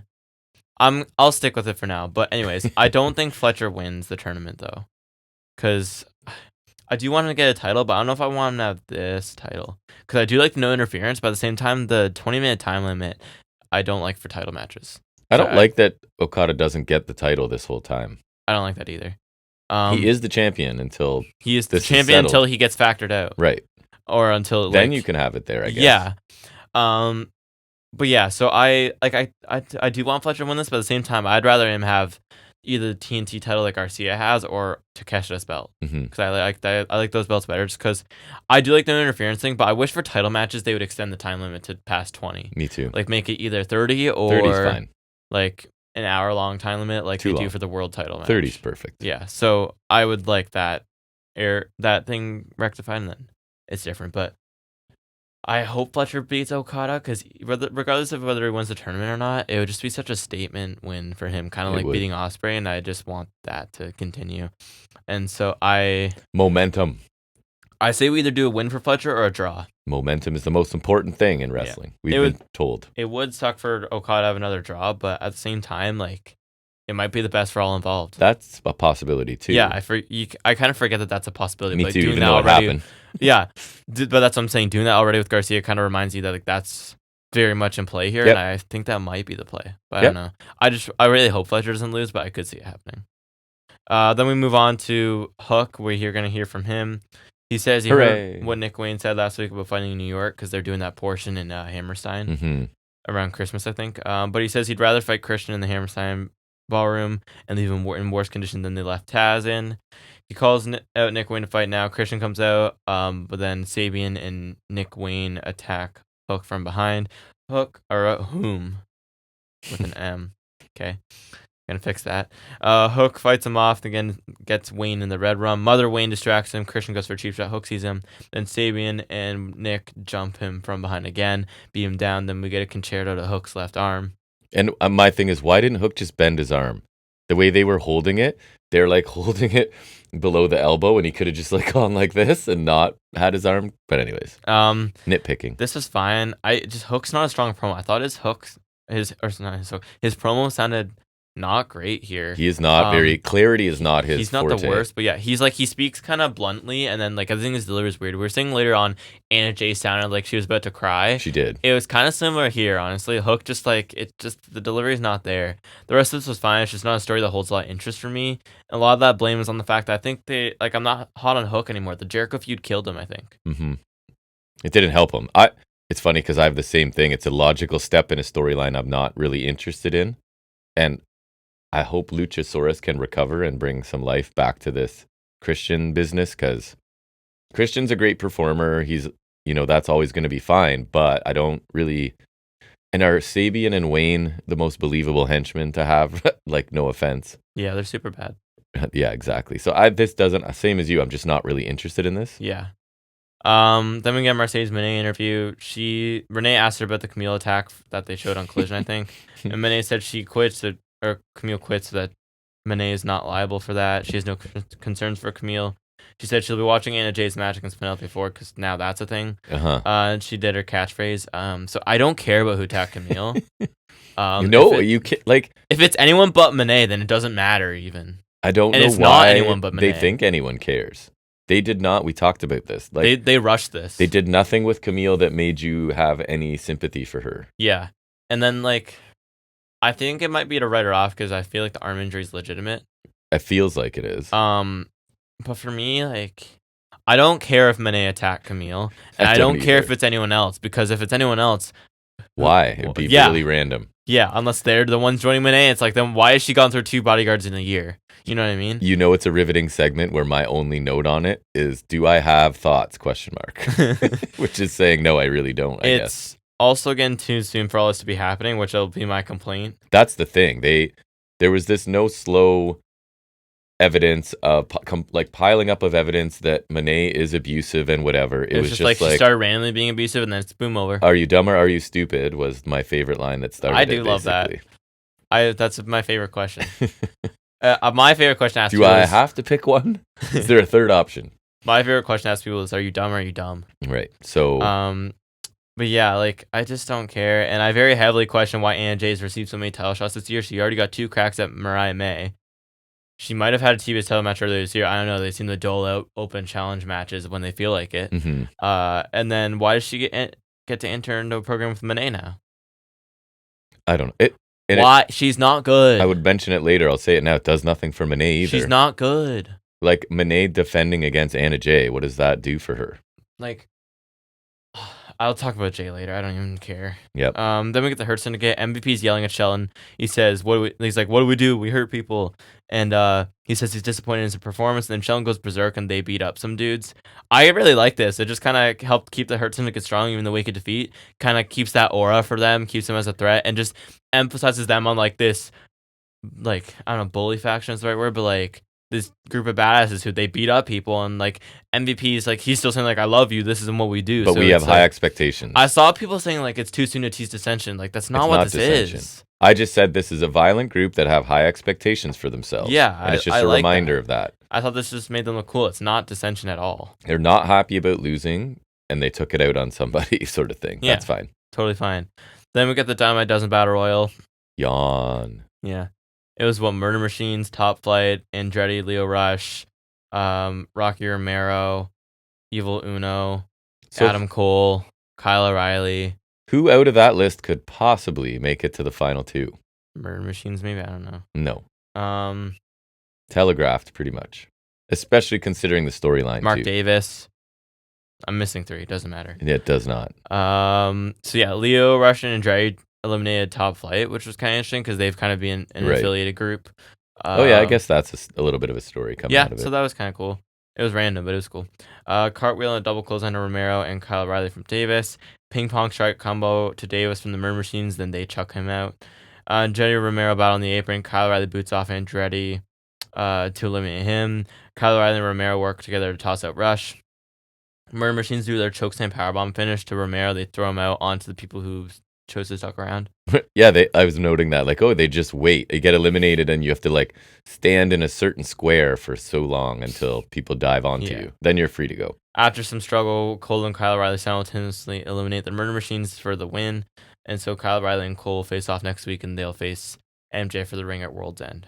Yeah, I thought Archer and Cage had a stretch where they looked really good. I think that was the benefit of this match. At least they got some time to shine. The finish was pretty contrived. The match itself, it was like a standard, very short battle royal, right? So that's not going to be good because they were the only two that make sense to get to the end of this, especially given it's to get a shot at MJF. So obviously, I know this is going to be controversial here, but could we not have at least thrown in Taven or Bennett? Because at least they would have a reason to be in. Like, realistically speaking, they still wouldn't get to the finals, but at least you could kind of believe it from a story perspective. Like, they might be the ones to get in there, and then it would be like Cole versus Taven, for example. And there was no real stories going on here. Other than like a slight thing with Top Flight. Right. And then... So they kept it short, but I didn't think it was good. No, it was fine. We'll bring that back. It was fine. I feel like they never try enough with this. It could be made to feel somewhat important, but they never mentioned it this year until the Cole O'Reilly segment last week. And last year, I think it was just a proxy for the Jay White MJF feud, like, because Juice Robinson won it, I remember. And I want to say, I could be wrong, the way it worked last year, and maybe even the year with Ricky Starks, was it was a Battle Royal leading to a singles match, but the Battle Royal was leading to a singles match with MJF. I feel like they changed the rules slightly. They did. Because I'm pretty sure I saw it somewhere else, and again, I'd give them credit if I remembered. I honestly don't remember. I honestly didn't even consider it until now. But it was this way before, but they have done it. It immediately gets you. The winner gets I know the match. First one was like this because MJF hadn't won the ring yet. Yes. I remember because it was MJF and Hangman. But then I want to say the following 2 years, where I want to say it was Jungle Boy, and I know it was Ricky Starks. They just win the Battle Royal. They win the Battle Royal and get the match with MJF. Yes, I believe that. I know Starks did that because he won the Battle Royal. Remember, he had the match at Winners Coming with MJF, and it was for the ring and the belt because MJF was champion. That's right. And I want to say Juice did the same. Mm-hmm. So that's interesting. Will Washington. Is that him? That is a Will Washington thing, actually. We invoke his name too much, but that is actually a Will Washington This is actually him. But yeah, they never mentioned it until like they needed it here. And I get the ring is a heel prop for MJF, and I think it's been great as such. Like, I think it's a great thing for his character, and I love it. But for anyone else, I'm not sure why they'd want it. It's his Undertaker streak too. At this point, and I don't know why anyone wants the ring. I think here they just want to fight MJF, so that's fine. Mm-hmm. But why the rest of these chumps who don't have a stake in the MJF feud? Something to help you cheat, right? But like like babyface Action Andretti, you think he wants it? Like, right. You know what I mean? It doesn't make sense on that level. And I think the ring should come with some sort of title shot or something.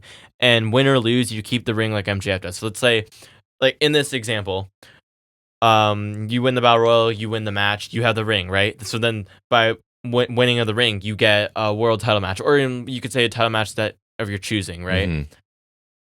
And then you get that title match, win or lose, you keep the ring, right? And as like that prop, kind of like a Money in the Bank, but you keep the ring regardless if you win or lose. You only get one title match of it, but you keep it as a prop. And then the next year, you're defending the ring like MJF does. And if you win again, you get another title shot. Like, at least then there's something to it, right? Mm-hmm. There's some reason to win the ring besides keeping a prop all year. Like, you can still keep the prop all year because, again, I think MJF having that, it makes sense. It's like his regal brass knucks, right? Yeah. I think it works. But I think you should like have some stakes to it. Like, 'cause I think the ring is a fine prop, but the concept overall needs some touching up and needs some stakes added. I agree. We all knew where this would end up. It should be a cool match next week because Cole and O'Reilly are great together. And I assume Cole wins, but I also think I feel like O'Reilly could win. I do because Then you have Roddy faces MJF before Cole, O'Reilly faces MJF before Cole. And they seem like they're in no hurry to get to MJF Cole. Which I wish they were. Just to spite me, I guess. Like Cole was less orange this week. I thought was nice. Yeah. But he was also in comparison to Kyle O'Reilly, so there's no way to know. Well, that contrast would be because O'Reilly's pretty pale. Yeah, it would be clear. Julia Hart vignette. I don't know. It was some cool trickery visually, and she was talking about Hater's comeback, and now she's coming back. She's going for Hater. Remember, she said Hater had the comeback of a lifetime, and we're like partying. So like this was solid. I thought it was well shot. It looked really cool. It sounded cool. I just don't really care because I don't understand why she's going after Hater. Like it seemed to be like Hater had her big comeback, and now Hart's coming back, but like. That logic feels paper thin to me. It's like, oh, you came back, and now I'm gonna come back and have a better comeback. Like, I'm not quite sure what the payoff is. I don't know. And then I also take umbrage with the notion that Hater's comeback was big in any way. But I agree that the vignettes are like cool and stylish. I just don't. I don't know if they're effective in building anything other than they look cool. I don't know. I do think there's some story errors in AEW. Yes, from time to time. Then we get the Acclaim backstage. Billy Gunn's talking to him. To Caster saying this hasn't been built up by one person and said that Caster's going into this wrong. And Bowen said if you call yourself the best wrestler alive, to go prove it. Caster calls himself best wrestler alive again, and he leaves. Yeah, it's hard for me as someone watching Raw regularly. This is kind of like Temu New Day almost, right? And it pales in comparison of the like they've been together a while. I saw someone say that DIY since they turned heel on SmackDown. I'll talk about that later.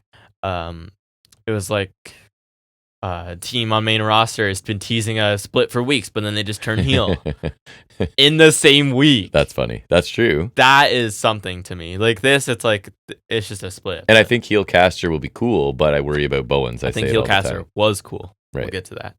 And I don't really care what happens to Billy Gunn at all. No, I thought he did a solid job, but the split's coming either way. I don't think it really matters. No. Then we go to Swerve Strickland versus Caster.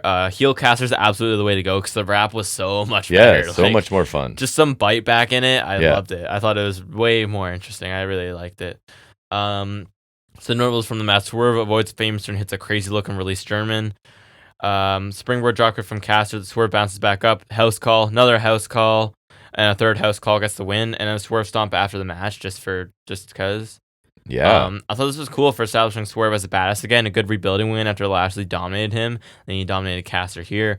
Might hurt Caster a bit, but it's also serving to humble him after this egotistical side starting to come out, right? I don't think Caster's ever going to be a big singles player, so I think it's okay. And it keeps Swerve with that edge, so I liked it. Or is this like... So I was surprised too, and I liked it because Swerve is now like... He got kind of dominated by Lashley, so he's kicking it up a notch, right? I guess. I'm wondering how this serves Caster's storyline. I think it's because he's like getting overly cocky about how great he is. Best wrestler alive, best wrestler alive. Do you think it leads him to hurt Syndicate? Like, does he need that group? I think it could. That strength in numbers, I personally that edge? am leaning towards Leo Rush going in there because I think that's better. Yeah. But. So I was surprised by the way they presented this, but I'm happy about it. I just wonder where this goes for, and it's kind of like. Nobody came out to help Max Caster either.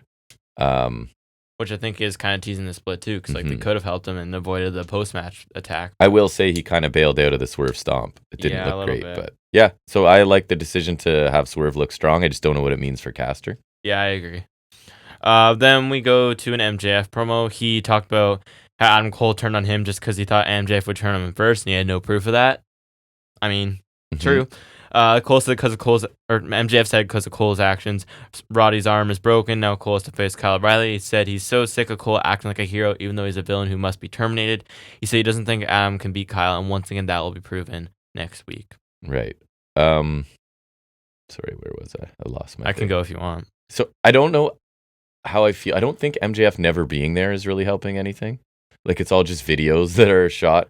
Also, but if I'm also him, I don't know if I want to be there for this. And again, like if the first act of this story weren't what it was, then this might work. But we all know what actually happened. As much as you want to gaslight and act like I will not be gaslit. Something else happened, we know what happened. See, for me, so once it doesn't again, make sense.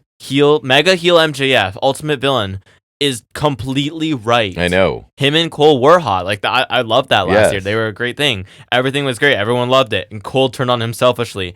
And yeah, you turned because you thought I was going to turn. But there was no proof of that. No. Honestly, I think there is a possibility Cole or MJF may never turn on Cole. That was kind of the tease, was that who's going to turn heel on who, right? But MJF never did, so I think he has that plausible deniability. I think even though he's a douchebag heel, I think that's perfectly fair in his right.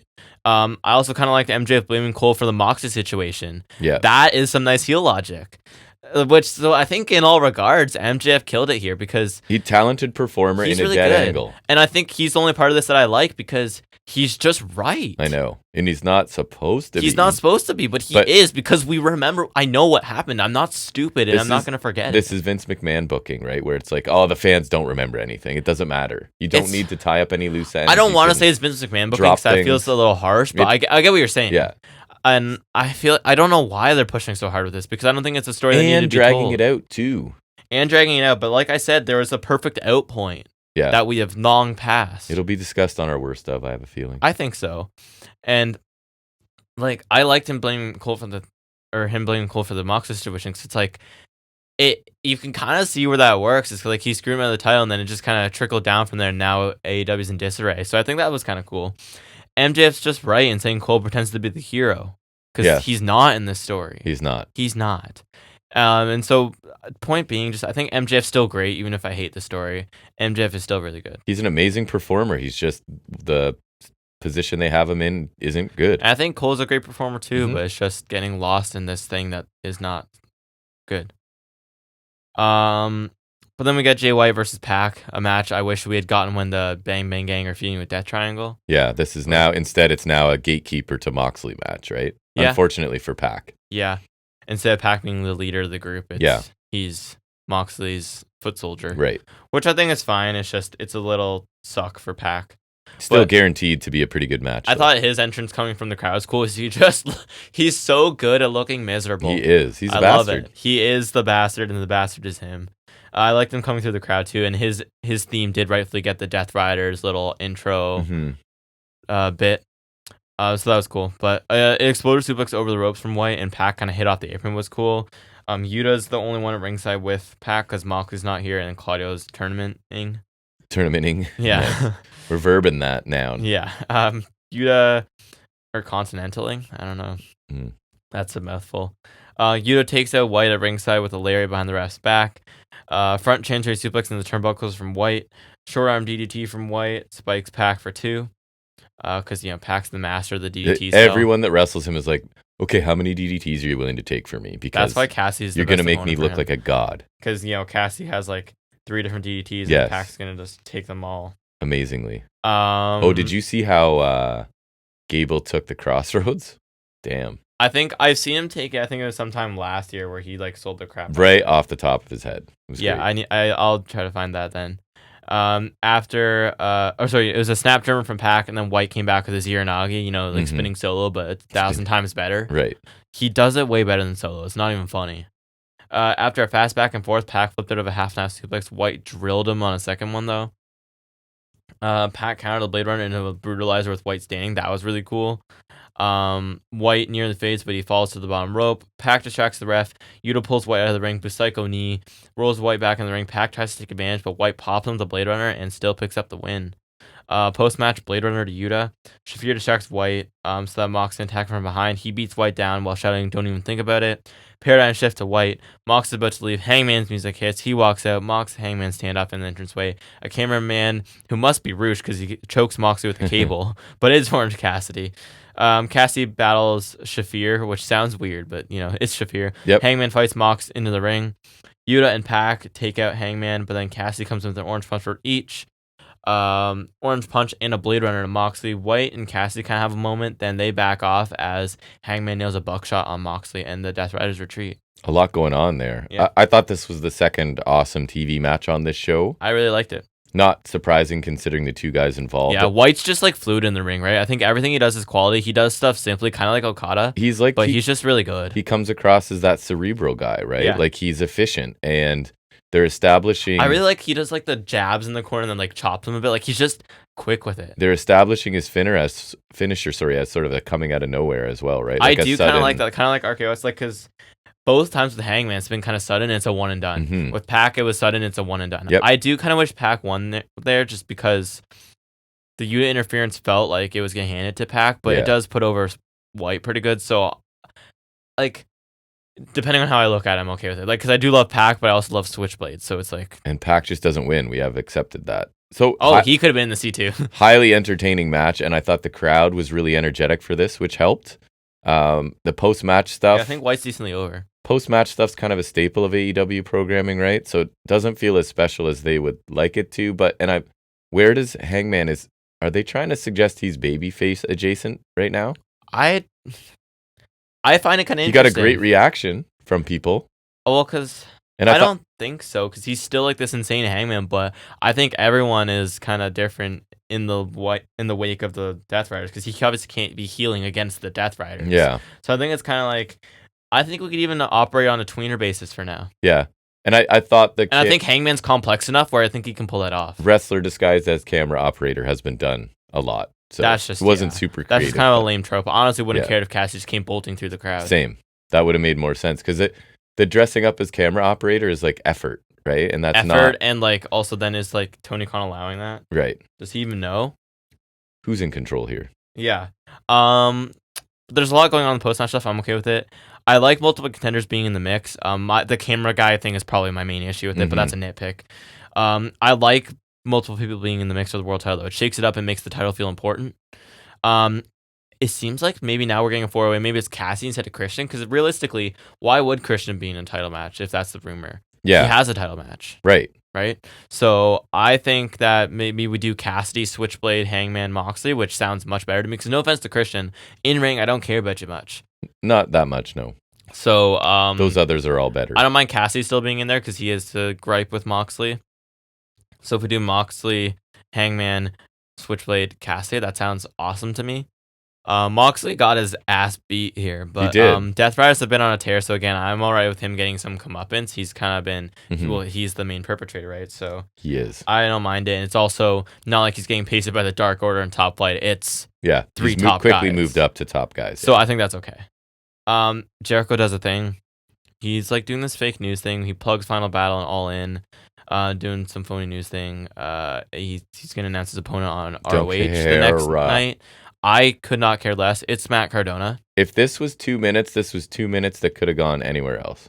To the last match. And the hat he was wearing looked like he bought a dollar store hat and had a 6-year-old glue some jewels on it. Was it the same hat as the Rampage one? Because I know you're thinking of the Rampage one. Yeah, I'm pretty sure it was the same hat. Okay. For both. Then we get like this Western vignette. There's some cowboy dudes. And I was racking my brain like, where is this going? Because we just saw Hangman. If you're going cowboy, you couldn't even do like the guns because so I couldn't really think of where it was going. Yeah, I know. Which was why I was excited for you to see it. But yeah, so like they're talking about this wanted man, and he's like the most wanted man. So they hang up the poster, and he's coming back to town, and it's Bandito. And I am hyped because I love Bandito, and I've missed him. He is awesome. We love Bandito here. I just don't know what they're gonna do with him. I don't know, but I don't care. No. Been a long ass time since we've seen him. I'm super hyped for him to come back, and I kind of forgot he's sick, so we'll see. Yeah, he's awesome. I'm already like the first thing in my mind, and it's a compliment to him and them. I'm already like, when's he gonna face Fletcher or Takeshita? Yeah. It's like because some of this stuff, Fletcher would be either of them because they're so big. So you know how some of the stuff Bandito does look silly to such big people? I'm thinking Takeshita, yeah. It'll work. I'm saying even if he has to lose, I want him to challenge Takeshita for that belt. Yeah. Oh, I miss Bandito. Bandito, Takeshita for the international title at World's End. Yeah. I hope he's back to like full steam and as good a shape as he always was, because he is pound for pound. I don't know if there's anyone stronger. He's like a mini Claudio. Who's he related to again? Roosh, right? Yeah, I think so. Cousin of Roosh or something? Cousin, brother? I don't know. I don't talk about this next banger match and I'll look it up. Yeah. Because they could do that too. We could do, actually it won't be because of the C2, but Bandito Taurus would be awesome. Mental. Because he would lift that dude up too and like stalling suplex him with one hand and stuff. Like 21 plex. Yes, I love that. That's crazy. Then we get Penelope Ford versus Anna Jay. We get a highlight package of the last time they fought, which was Rampage in 2021. It was that hardcore street fight that you actually really liked. I did. It was the one with also the bunny and I know it was not a who's who of stars, but the match they beat the hell out of each other. I think that might have been the time when we liked Ty Conti still, and like none of the rest of them. Yes. So it was definitely an interesting match. We were big on Ty Conti. I think there was a time where she should have been the TBS champion. We liked her a lot. They missed the mark. She improved a ton. And then quickly. Regressed a ton. It seems so, yes. Ironically, who was she in a faction with? Jericho. Right. Didn't help her. And the first note I have was a forearm exchange that would make Takeshita want to go back to Japan. Daddy Magic claims Jay is the most improved on the women's roster since returning from Japan. I asked him who he's been watching. Right. Slingshot double knee drop on the apron from Ford. Irish whip near the barricade kick from Ford. What just happened? They were supposed to be Irish whip reversal something, but neither of them really. I don't know. My note would, if I were taking detailed notes at that time, would have said miscommunication. It was something. We watched it twice, and we're still like, I don't know what they were doing there. I don't think they knew. They couldn't have. Backhand throwing elbow in the corner from Ford. She goes for a cutter. Jay blocks it, locks in the Queenslayer. Ford counters out, hits the cutter for 2. Ford misses a moonsault. Jay with a running shotgun dropkick. Ford locks Jay in the Muda lock. Jay's able to eventually crawl the ropes. Score bomb from Jay for the win. Jay, she must have been really happy she won. She sounded like emotional here. She did. She knows Monet is watching, so tells her to come out right now. Monet comes out as requested. What a respectful heel. She's like, "Oh, you want me to come out? Oh, okay." She says she was watching and if Statlander can't beat her. She asked what makes Jay think she can. Honestly, that's what I would say. She says Mariah May must have kicked Jay too hard in the head. Fair. She says she likes Jay's confidence, so if she wants a title shot, she needs to come back in 10 years when she's done something. And then Jay says, something like this? And then, after, like, in the worst reiteration of Bruce's aggression that you've ever done. Enough to scare Monet. Yeah, then, like, they act like they're going to fight. Monet leaves. So, cool. Yeah, after watching this be the match, the only women's match on Dynamite, right? This was your women's. I'm a little surprised we don't hear about more women kind of publicly complaining or cryptically complaining about the state of the division. Now, to be fair, there is multiple storylines. Complaining about Anna Jay getting their spots. There is multiple storylines going on because you've got May and Mina going on, and then Camille and Monet, I guess, and this. But I watch NXT, right? And they find time to get multiple matches, multiple story. You can discuss the quality of them at a different time, but given how good this was, I would say the quality is comparable. Yeah, this match started sloppy, got a little better as it went, but still below average, predictable finish. And again, lots of talented women that are not getting on these shows ever. And I don't know, untalented women. I said it before, I don't know how this helps Monet. She's like punching down. Yeah. Like significantly in every area here. I guess it's not a pay-per-view. No, for sure it's not. It so better that's not be. Fine. Yeah. But still, no. This was very not good, and yet pretty much what I expected. To the people who think Jay is good or has improved, I have seen some share that sentiment online. I wonder if you and I are watching the same woman wrestle. I feel like she botches something in most of, if not every one of her matches, and even if she doesn't, a lot of her offense is just not good, and I question it. Like the infamous Thigh of Doom. Her gory bomb is one of the only moves she knows how to do well. I feel like that's a move that would be hard to do poorly, though. That's also what we said, yeah. Ford isn't much better, never known for her in-ring work. She has one or two things she does well, but unremarkable otherwise. Like the cutter's cool, and the back handspring elbow does actually look like it adds some oomph to it. Like Stratton does it too, and I think just like the velocity of the back, like it does actually make sense to me. Not a match I ever wanted to see, and not one I'm happy to have seen either. The promo after was bad too. Jay sounded uncomfortable and nervous, like she was about to cry. Monet was fine as usual, but I have zero interest in this match. I don't even have faith it'll deliver in ring like Monet Statlander. No, because that was that match's saving grace. That match was really good. Mm-hmm. Mariah May interview, she said anything she does is the right thing to do because she's the champion. She thinks a title shot for her best friend Mina shows that she believes in her, and they can sip on champagne after. Mina shows up with champagne bottle and dared Mariah to do it to her face, which I thought was cool. And she said, "Winner is coming." I love how I really love this. How much of a bitch May is to Renee too. Like Renee almost wants to leave because she did try to leave. I love May so much because I love how cruel and condescending she was to Renee, and then just the delivery of everything is so great. And I like she's like still saying she loves Mina even though she like tried to beat her up, right? And then she's also like, "Oh, I'm giving my best friend a title shot because I believe in her and I love her." You know, it's not like anything evil or anything. And because like so much of I guess NXT and WWE default to like just mean girl for heel women, and she's just not that. She's like just a super they would present a man, right? Yeah. Like he's just a prick, but is super confident that he's better than everybody else, and she's super Like awesome at it, right? When Yeah, he's better. she's really good, and the dynamic with Mina is good, and I thought Mina's bit was pretty sick too. She's just like, that's come on, pretty do it. badass. Like you can hit me from behind, I'll let you hit me from the front. Do it, Yeah. and she wouldn't do it. So yeah, a really quick segment, but I really like it. And I thought it May was just really good, yeah. continues to smash Their everything. match is next week, but I feel like they've done most of the bill already, so I think it's fine. And Yeah, it's for like a TV sure. match. So I just hope the match delivers. Mm-hmm.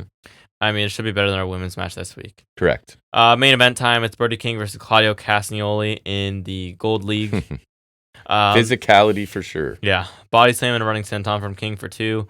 Claudio takes out King's knee to send him in the middle of the turnbuckle, then a double stomp to his back before smashing King's bad arm into the ring post.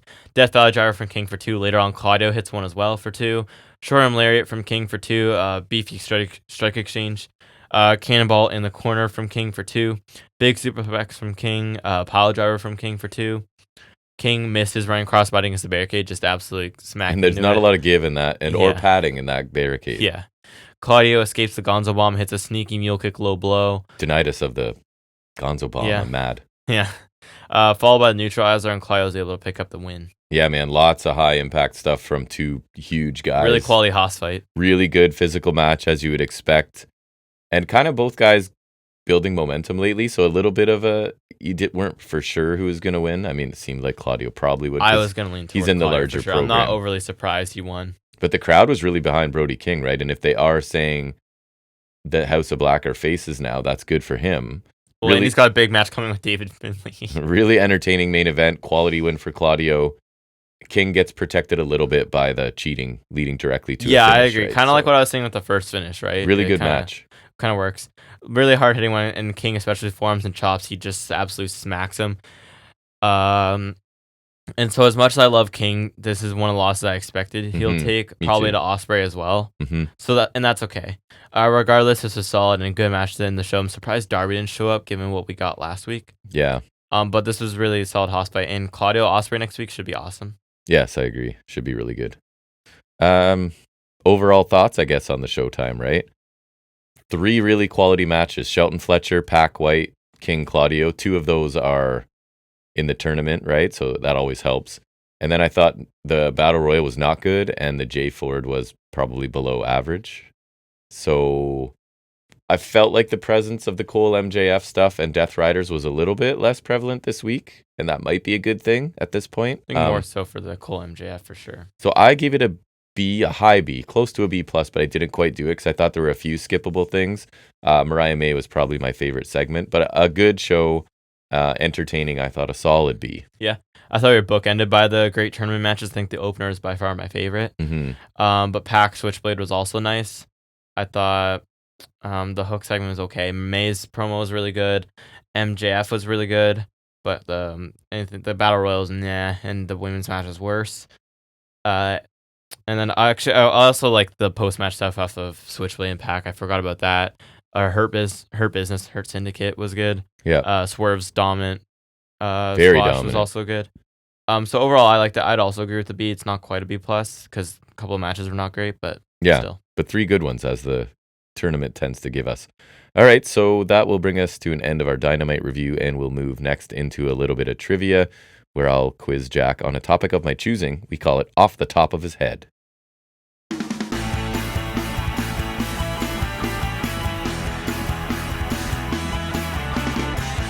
Fairly timely trivia this week. It's Survivor Series trivia. Somebody just put up a nice 20-question one, I think, last week. I think it's no DQ wrestling, ranging from really, really hard and before your time to stuff you'll get for sure, I think. So you have options if you want them. You can try without the option first if you like. So question 1. Who was the sole survivor of the 1987 Survivor Series main event? I assume that was the first. Andre. Correct. That was the first one. Why? That was one I didn't think you would know. Because it sets up the Saturday Night's main event match where they do like the screwy referee thing and then Mania 4 tournament the next year. If you say so, I'm going to trust you. Which years did Survivor Series take place at the Richfield Coliseum in Ohio? I don't know. Okay, your options are 87, 88, 87, 88, 89, 87, 88, 92, or 92. I'll do the second one. 87, 88, 89. Incorrect. It was 87, 88, and then back again in 92. Told you some of them are like impossible. Who was the first person pinned by The Undertaker at the 1990 Survivor Series? You have options if you want. Coco? Why would you know that? I knew he was in the match. That's ridiculous. Okay, it is Coco Beware, one of my favorites back then. Who did Mr. Perfect replace as Randy Savage's tag team partner at the 1992 Survivor Series? So who was supposed to be Savage's partner, I guess, is the question. I don't remember. I know the answer, but I don't... What do you mean you know the answer? Like, I know Perfect was replacing somebody. I don't remember who he's replacing. It's a megastar at the time. I have options. Warrior? It is Warrior, Yeah. correct. In which year did The Rock make his WWE debut at Survivor Series? I think it was 96. It was 96, correct. Almost said 97. Which wrestler turned heel at Survivor Series 1998 to win the WWF Championship? Rock. Was The Rock. I think they tried to trick you by putting it back to back. In what year did the first ever women's elimination match take place at Survivor Series? 97. No. That was a guess? Yeah. First ever. So your options then? 98. 87, 94, 95, 02. 94. No, 87. Oh, wow. Right away, That's crazy. I guess. I guess maybe that's back when they had the women's tag titles, like Jumping Bomb Angels. And Yeah, they were cool. Which WWE Hall of Famer made their debut at Survivor Series 1999? Angle? Yes, I got that one right because I took this quiz ahead of time. It took me a second. I think he beat Meat. Oh, yeah. Awesome. Who was the first wrestler to win the WWE Championship at Survivor Series? No. I don't have the year. Taker. Correct. 91. Very good. That was actually also the first non-Survivor Series match at Survivor Series.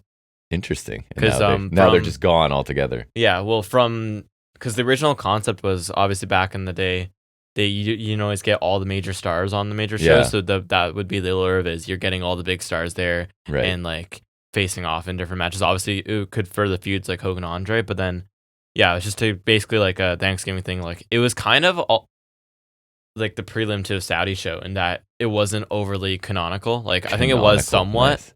but Almost sounds like Canonico, which is a cool last name. But but yeah, and so then for like I think it would in 87 to 90, it was just straight Survivor Series matches nonstop. I remember it being that way. Yeah. Which Survivor Series event featured the first ever Elimination Chamber match? 2002. Correct. Who was the special guest enforcer for Undertaker Yokozuna in 94? Chuck Norris. Correct. In what year did Brock Lesnar face Goldberg at Survivor Series? 2016. Correct. In Toronto. Not nice. Lucky us. That one was the good one. Number 13. Which former WCW star helped Team John Cena defeat The Authority at the 2014 Survivor Series? Disco Inferno. Nope. Sting. Correct. I didn't know. I thought it was like, you don't know this? I feel like this is one you would know. Who did Sheamus defeat at Survivor Series 2015 by cashing in his Money in the Bank? Roman Reigns. He did. Number 15. Which two female WWE stars competed in a champion versus champion match at Survivor Series 2017? Alexa Bliss. Yes? And I would never get this. Charlotte. Correct. Very good. You don't even need options, eh? You could just say Charlotte. Yeah, though, and like, someone who's current well, at because that time. not even kidding. I think 2016 she would have been champion at that time. 2017, obviously. 2018 she wasn't champion at that time, but remember Becky got Nia punched, so she ended up on the card anyways. Nice. 2019, I don't think she was champion, but anyways, it's just you could say you're washed to that. It's a safe guess. Yeah, I just had to figure out when the title reigns lined up. Which two wrestlers teamed up with the Brawling Brutes faction to take on the Bloodline in the 2022 War Games match? Owens and McIntyre. Correct. Who was the first person eliminated in the Raw versus SmackDown versus NXT match at Survivor Series 2019? Orton? No. Options? Hold on. This is surprising to me. Walter. Yes. Walter, too. Not Gunther. No, Walter. it was Walter. He was still chubby. Who replaced Stone... He was UK champion at that time, too. Yeah. Who replaced Stone Cold Steve Austin after he was run over by a car in the WWE title match at Survivor Series in 99? Sorry? Big Show. Correct. Because he won.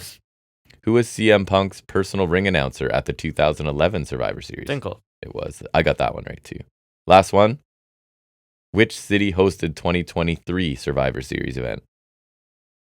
Chicago. Correct. Wow, you did. I thought you were going to miss a few of those, but you did not. Crushed it. So now we'll switch back to talking about more wrestling. Anything notable from the week that we saw? It's Highspots and Restholds.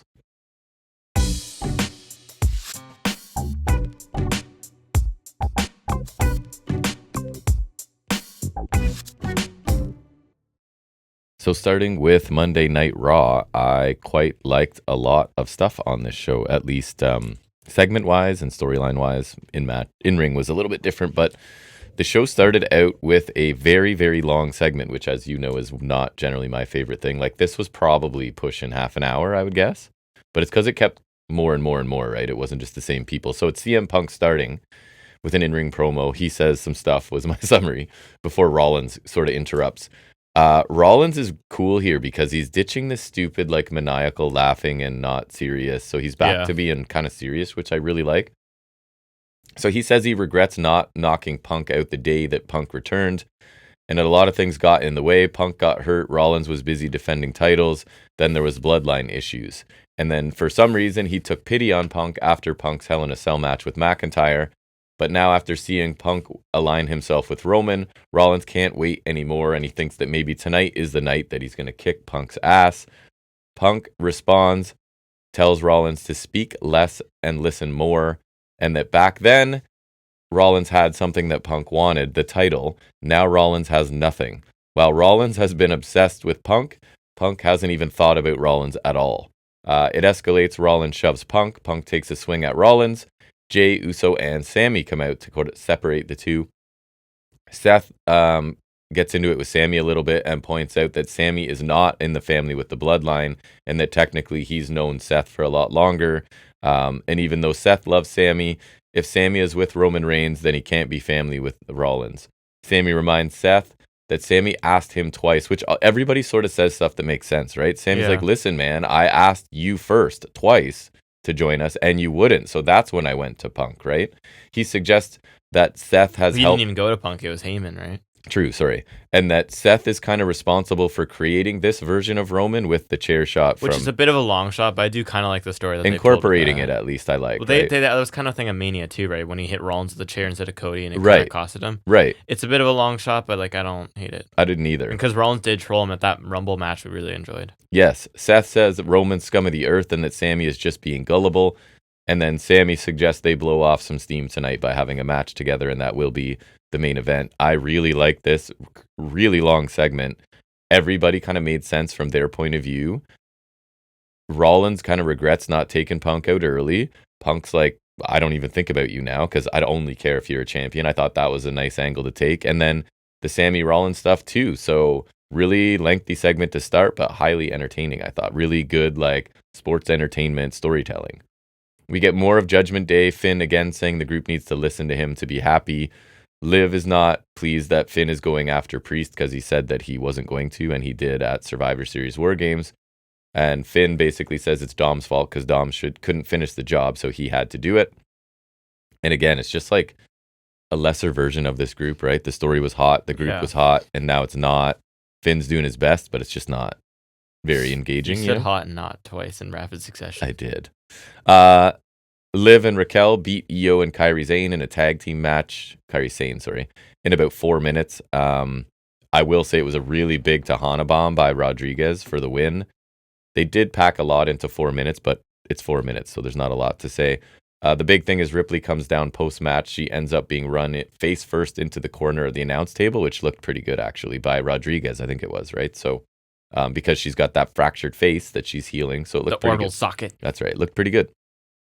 Gunther. Oh my God, we didn't mention it at War Games, but her mask was so stupid. With the horns on it? Yeah. Yeah. Oh my God, I forgot about that. Gunther seems to be gaining some confidence back in an interaction with Finn and Dom backstage. Well, I would hope you have confidence when Dom Mysterio's in the room. Finn wants a title match for helping Gunther with Priest.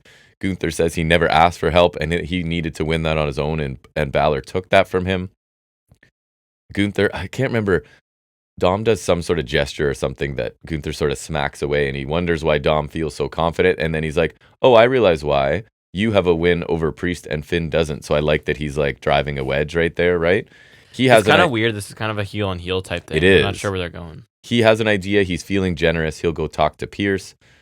So this is him sounding a little closer to the version I like, right? And I do like that he took a shot at Balor by saying, well, at least Dom's actually beat Priest before, right? Gunther gets a match made for him and Dom later in the show, and Gunther won that match. I'll just hit it now with a powerbomb in 6 minutes. Dom got some offense from cheating and stuff, obviously, along the way.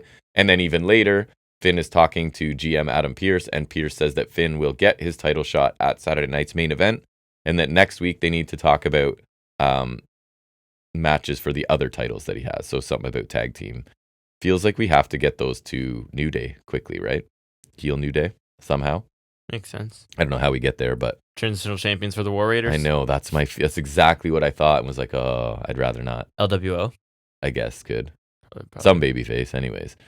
We get a WWE Women's Intercontinental Championship tournament earlier today.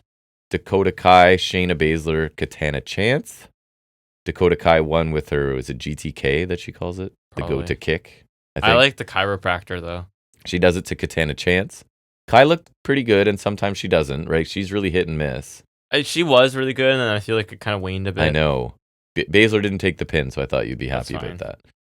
Then we have so this show started with a lengthy segment, then the New Day segment came up at about halfway through the show.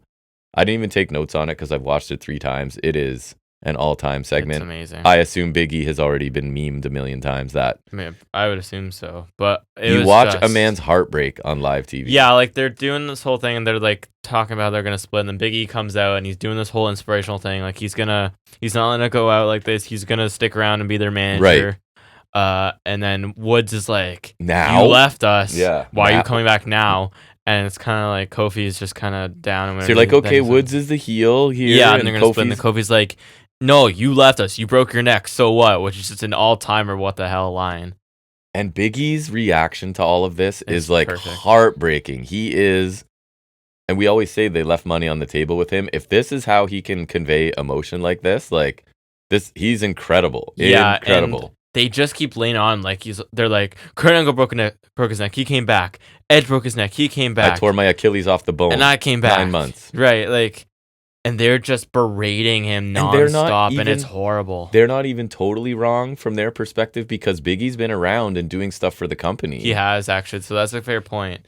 Just the heel logic is absolutely absurd to me. And just Big E's not mic'd, but you can see him mouthing sort of things like, I broke my neck, or how can you say that to me? And he just looks and he's so just kind of like, this is how it is, and you can tell he doesn't want to, and he tries to hug him, but Kofi's just like, nah. Yeah. And so Big E leaves, and then it's just like they do like that handshake thing, it's just them. So I guess we're doing heel New Day, which never thought I would see that. And so you were telling me what the original plan was. The original plan was they would choose Odyssey Jones over him, which I feel like would be even crazier. Yeah.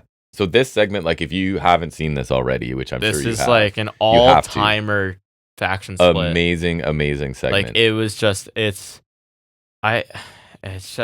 made me uncomfortable, man. I'm watching this and I'm like, I don't want to watch this again. It was, and you sort of, you're getting heel New Day, which is crazy, and the build to it was really good too, and it kind of didn't go. It sort of looked like they're setting it up I'm probably on record on this show. I literally called it as Big E was going to come back and reunite them. They're not going to split them up. It's going to be a way to get Big E on and have them reunite and carry on doing. But no, they destroyed Big E, and his girlfriend has been and that was because she was mentioned too, right? You chose your girlfriend, yeah. So she's been just torching New Day online on her whatever social media accounts. That's pretty funny. So yeah, it was brutal. There is no feel good here. There's no escape from that because it was perfect. Man. I think this was basically a perfect wrestling sports entertainment It segment. might be the best segment of the year. I was saying it was gonna take something special to top Hangman and Swerve, and I feel like they might have. So we'll talk about it. Amazing stuff. If you haven't seen it, go find it. It's everywhere. It will make you uncomfortable. So we go from a peak to a valley for you personally, because we have that segment, and then after that, R-Truth beats Pete Dunne in a minute or two. It's not even that Truth beat Dunne, which is obviously a major issue, but it's the Butch thing. It's so dumb. Dunne's distracted by a fan. It might have been a kid. calling him Butch, and so he's turned to so stupid. Turns his back to truth to address this fan and gets rolled up. It's so stupid. That's what I have. Jack will have thoughts. Like, I liked him wanting to ditch the Butch thing and like eradicating it with the Sheamus thing because it was Sheamus's fault that he's Butch. Yeah. But it should not still be a thing. It shouldn't be this like Festus like trigger for him. I know. Where it's like it just completely takes any sense of logical thinking. He just becomes an idiot. Becomes an idiot who's obsessed with the fans. Like, no, this is not Bruiserweight done. No, it's not. I was praising that one vignette from NXT and like some of his work with Sheamus. Like, this is the Bruiserweight. This is Pete Dunne. Yeah. This is not the Bruiserweight. He doesn't care. He shouldn't care about what the fans are saying. Yeah, Butch should irritate him. That's fine. But like, it shouldn't be this thing where it's like costing him wins against our truth. It shouldn't be this thing where it's just like a trigger for him. It shouldn't, like, he shouldn't care that much. He shouldn't care at all. Still going on. It's so dumb, and it's just ruining any credibility he has. Like, I saw some people saying Dunn's a jobber, and I'm like, he's not, but like, they're not doing much to dispel that either. No, they're not. It's so stupid, and this is not how real people behave. Which is crazy because like the opening segment and the New Day stuff that's totally believable how people behave. Or maybe this is how real people behave because, you know, people change their name all the time now these days, so maybe people do get out of shape like this. But like, this is just stupid. It is not my favorite either. So dumb. Breaker and Kaiser are talking backstage. Kaiser saying he was so close to winning, but it's okay because he accomplished what he set out to do and put out Sheamus, and now there's nothing stopping him from taking the title from Braun, so he kind of got Sheamus out of the way. Breaker's complimentary of Kaiser's ability, and he says that he should move more quickly to get out of Gunther's shadow because Gunther's stock is plummeting.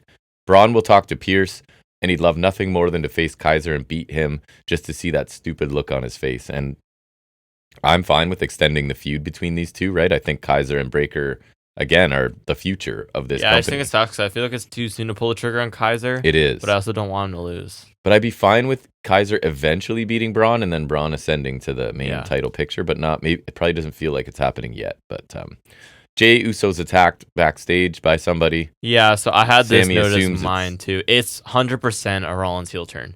Because for me, I see it almost exactly like Kevin Owens' heel turn. I think in this situation, Jey is Cody. He's been screwed over numerous times by Roman, but then chose to help him anyways, in spite of all of this history. Whereas Rollins, like Owens, has worked so hard to take him down, and now the people he's friends with are helping Roman, and he doesn't understand it. Yeah. So I think it'll kind of work like that. And I remember in 2022, Rollins and Owens, remember they kind of had that partnership temporarily. So I think that also kind of makes them similar too. But I feel like it's exactly like that, and I think a serious heel Rollins could be something, a breath of fresh air, I think. Oh, getting away from that silly version, the visionary thing, yeah. Yes, thank you. And maybe we cut the middle name out finally. The freaking has been there for too long. Sammy is convinced that it's Seth Rollins. I agree. And that plays into the main event match they had, which was like, I want to say 7 or 8 minutes, maybe. I mean, I guess it could be McIntyre, but I feel like that's kind of a lame cop-out. I feel like it should be Rollins because it's more interesting, and otherwise I don't really like... It just seems kind of lame if it's McIntyre. So Sammy is so sure it's Rollins, and he's so mad about it and wants to defend Jey so much that he grabs a chair leading into the finish of this. Looks like he's going to use it on Rollins. Rollins, though, you hear them in the ring. Rollins is denying it and tries to shift the blame to possibly CM Punk, right? Sammy ends up choosing to toss the chair away, but as he's doing that, Rollins rolls him up for the win. And then the post-match excitement is a hooded figure enters the ring. And I like the commentary were smart because as soon as it was a Claymore, they go, it's Drew McIntyre. Because half the time they'll be like, it's the Claymore. It's like, who could that be? Like it's a monstrous guy delivering a Claymore. And Drew's been gone for a while, right? So Drew is back. Pretty cool way to end the show, I thought. Yeah, like, and that makes me think it could be him attacking Jey. He just attacked Sammy. It could be. But I don't think so, and I also just think that's kind of lame. Yeah, at least it adds another possibility, though. I guess so. So it's not for sure Rollins. So anyways, a very entertaining Raw for the most part, I must say. I guess NXT is next. So we start out on NXT with the Last Chance Iron Survivor qualifier for the women. Jada Parker, Cora Jade, Ren Sinclair, Kalani Jordan. So the winner of this would probably have been my last pick, I think, which is kind of nice, right? I like to be surprised. So everyone tries to get pins early on. Lonnie, I told you, Kalani did a moonsault off the barricade, and it looked like both her heels went right into Cora Jade's face. but Jade seemed fine anyways. Jade executes a Tower of Doom. Ren tries to pin everybody. Jade senton breaks a Parker pin attempt. Vice comes down to take out Parker with a back fist. Parker ducks, and the back fist hits Ren Sinclair instead. So she's knocked out and falls backward onto Cora Jade, who had just taken some other move. And it's kind of the the Ethan Page treatment. Heat wave spot, yeah. The ref counts 3. Sinclair wins despite being knocked out. It was a pretty fun match, honestly. Everybody got a little bit of a stretch to show off. Kalani Jordan was hit and miss, as she tends to be. Nothing Cora Jade does looks convincing to me. That's standard. Parker, I still think she keeps it simple with power spots and looks really good doing it. Again, I was surprised by the choice of winner. It might have been my last choice, but she's solid in the ring and can probably work well with all the other women that are in there has to be somebody for them to beat on, right? So I think, because there's a lot of big time them are women going to have to take pins, though. Yes. So pretty good match. Some nice near falls and pin breakups along the way. Eddie Thorpe is backstage being interviewed. It's interrupted by Lexis King. Eddie says that the execs or whoever matters watched the footage last week, saw that he did nothing wrong when Ava got knocked down, right? He kind of touched her arm, but then the brawling of the other tag teams is what knocked her down. But then I saw someone say, like, they were trying to build sympathy for Ava, but you shouldn't feel bad. The whole tag team brawling thing is her fault. She told them to step up. Yeah.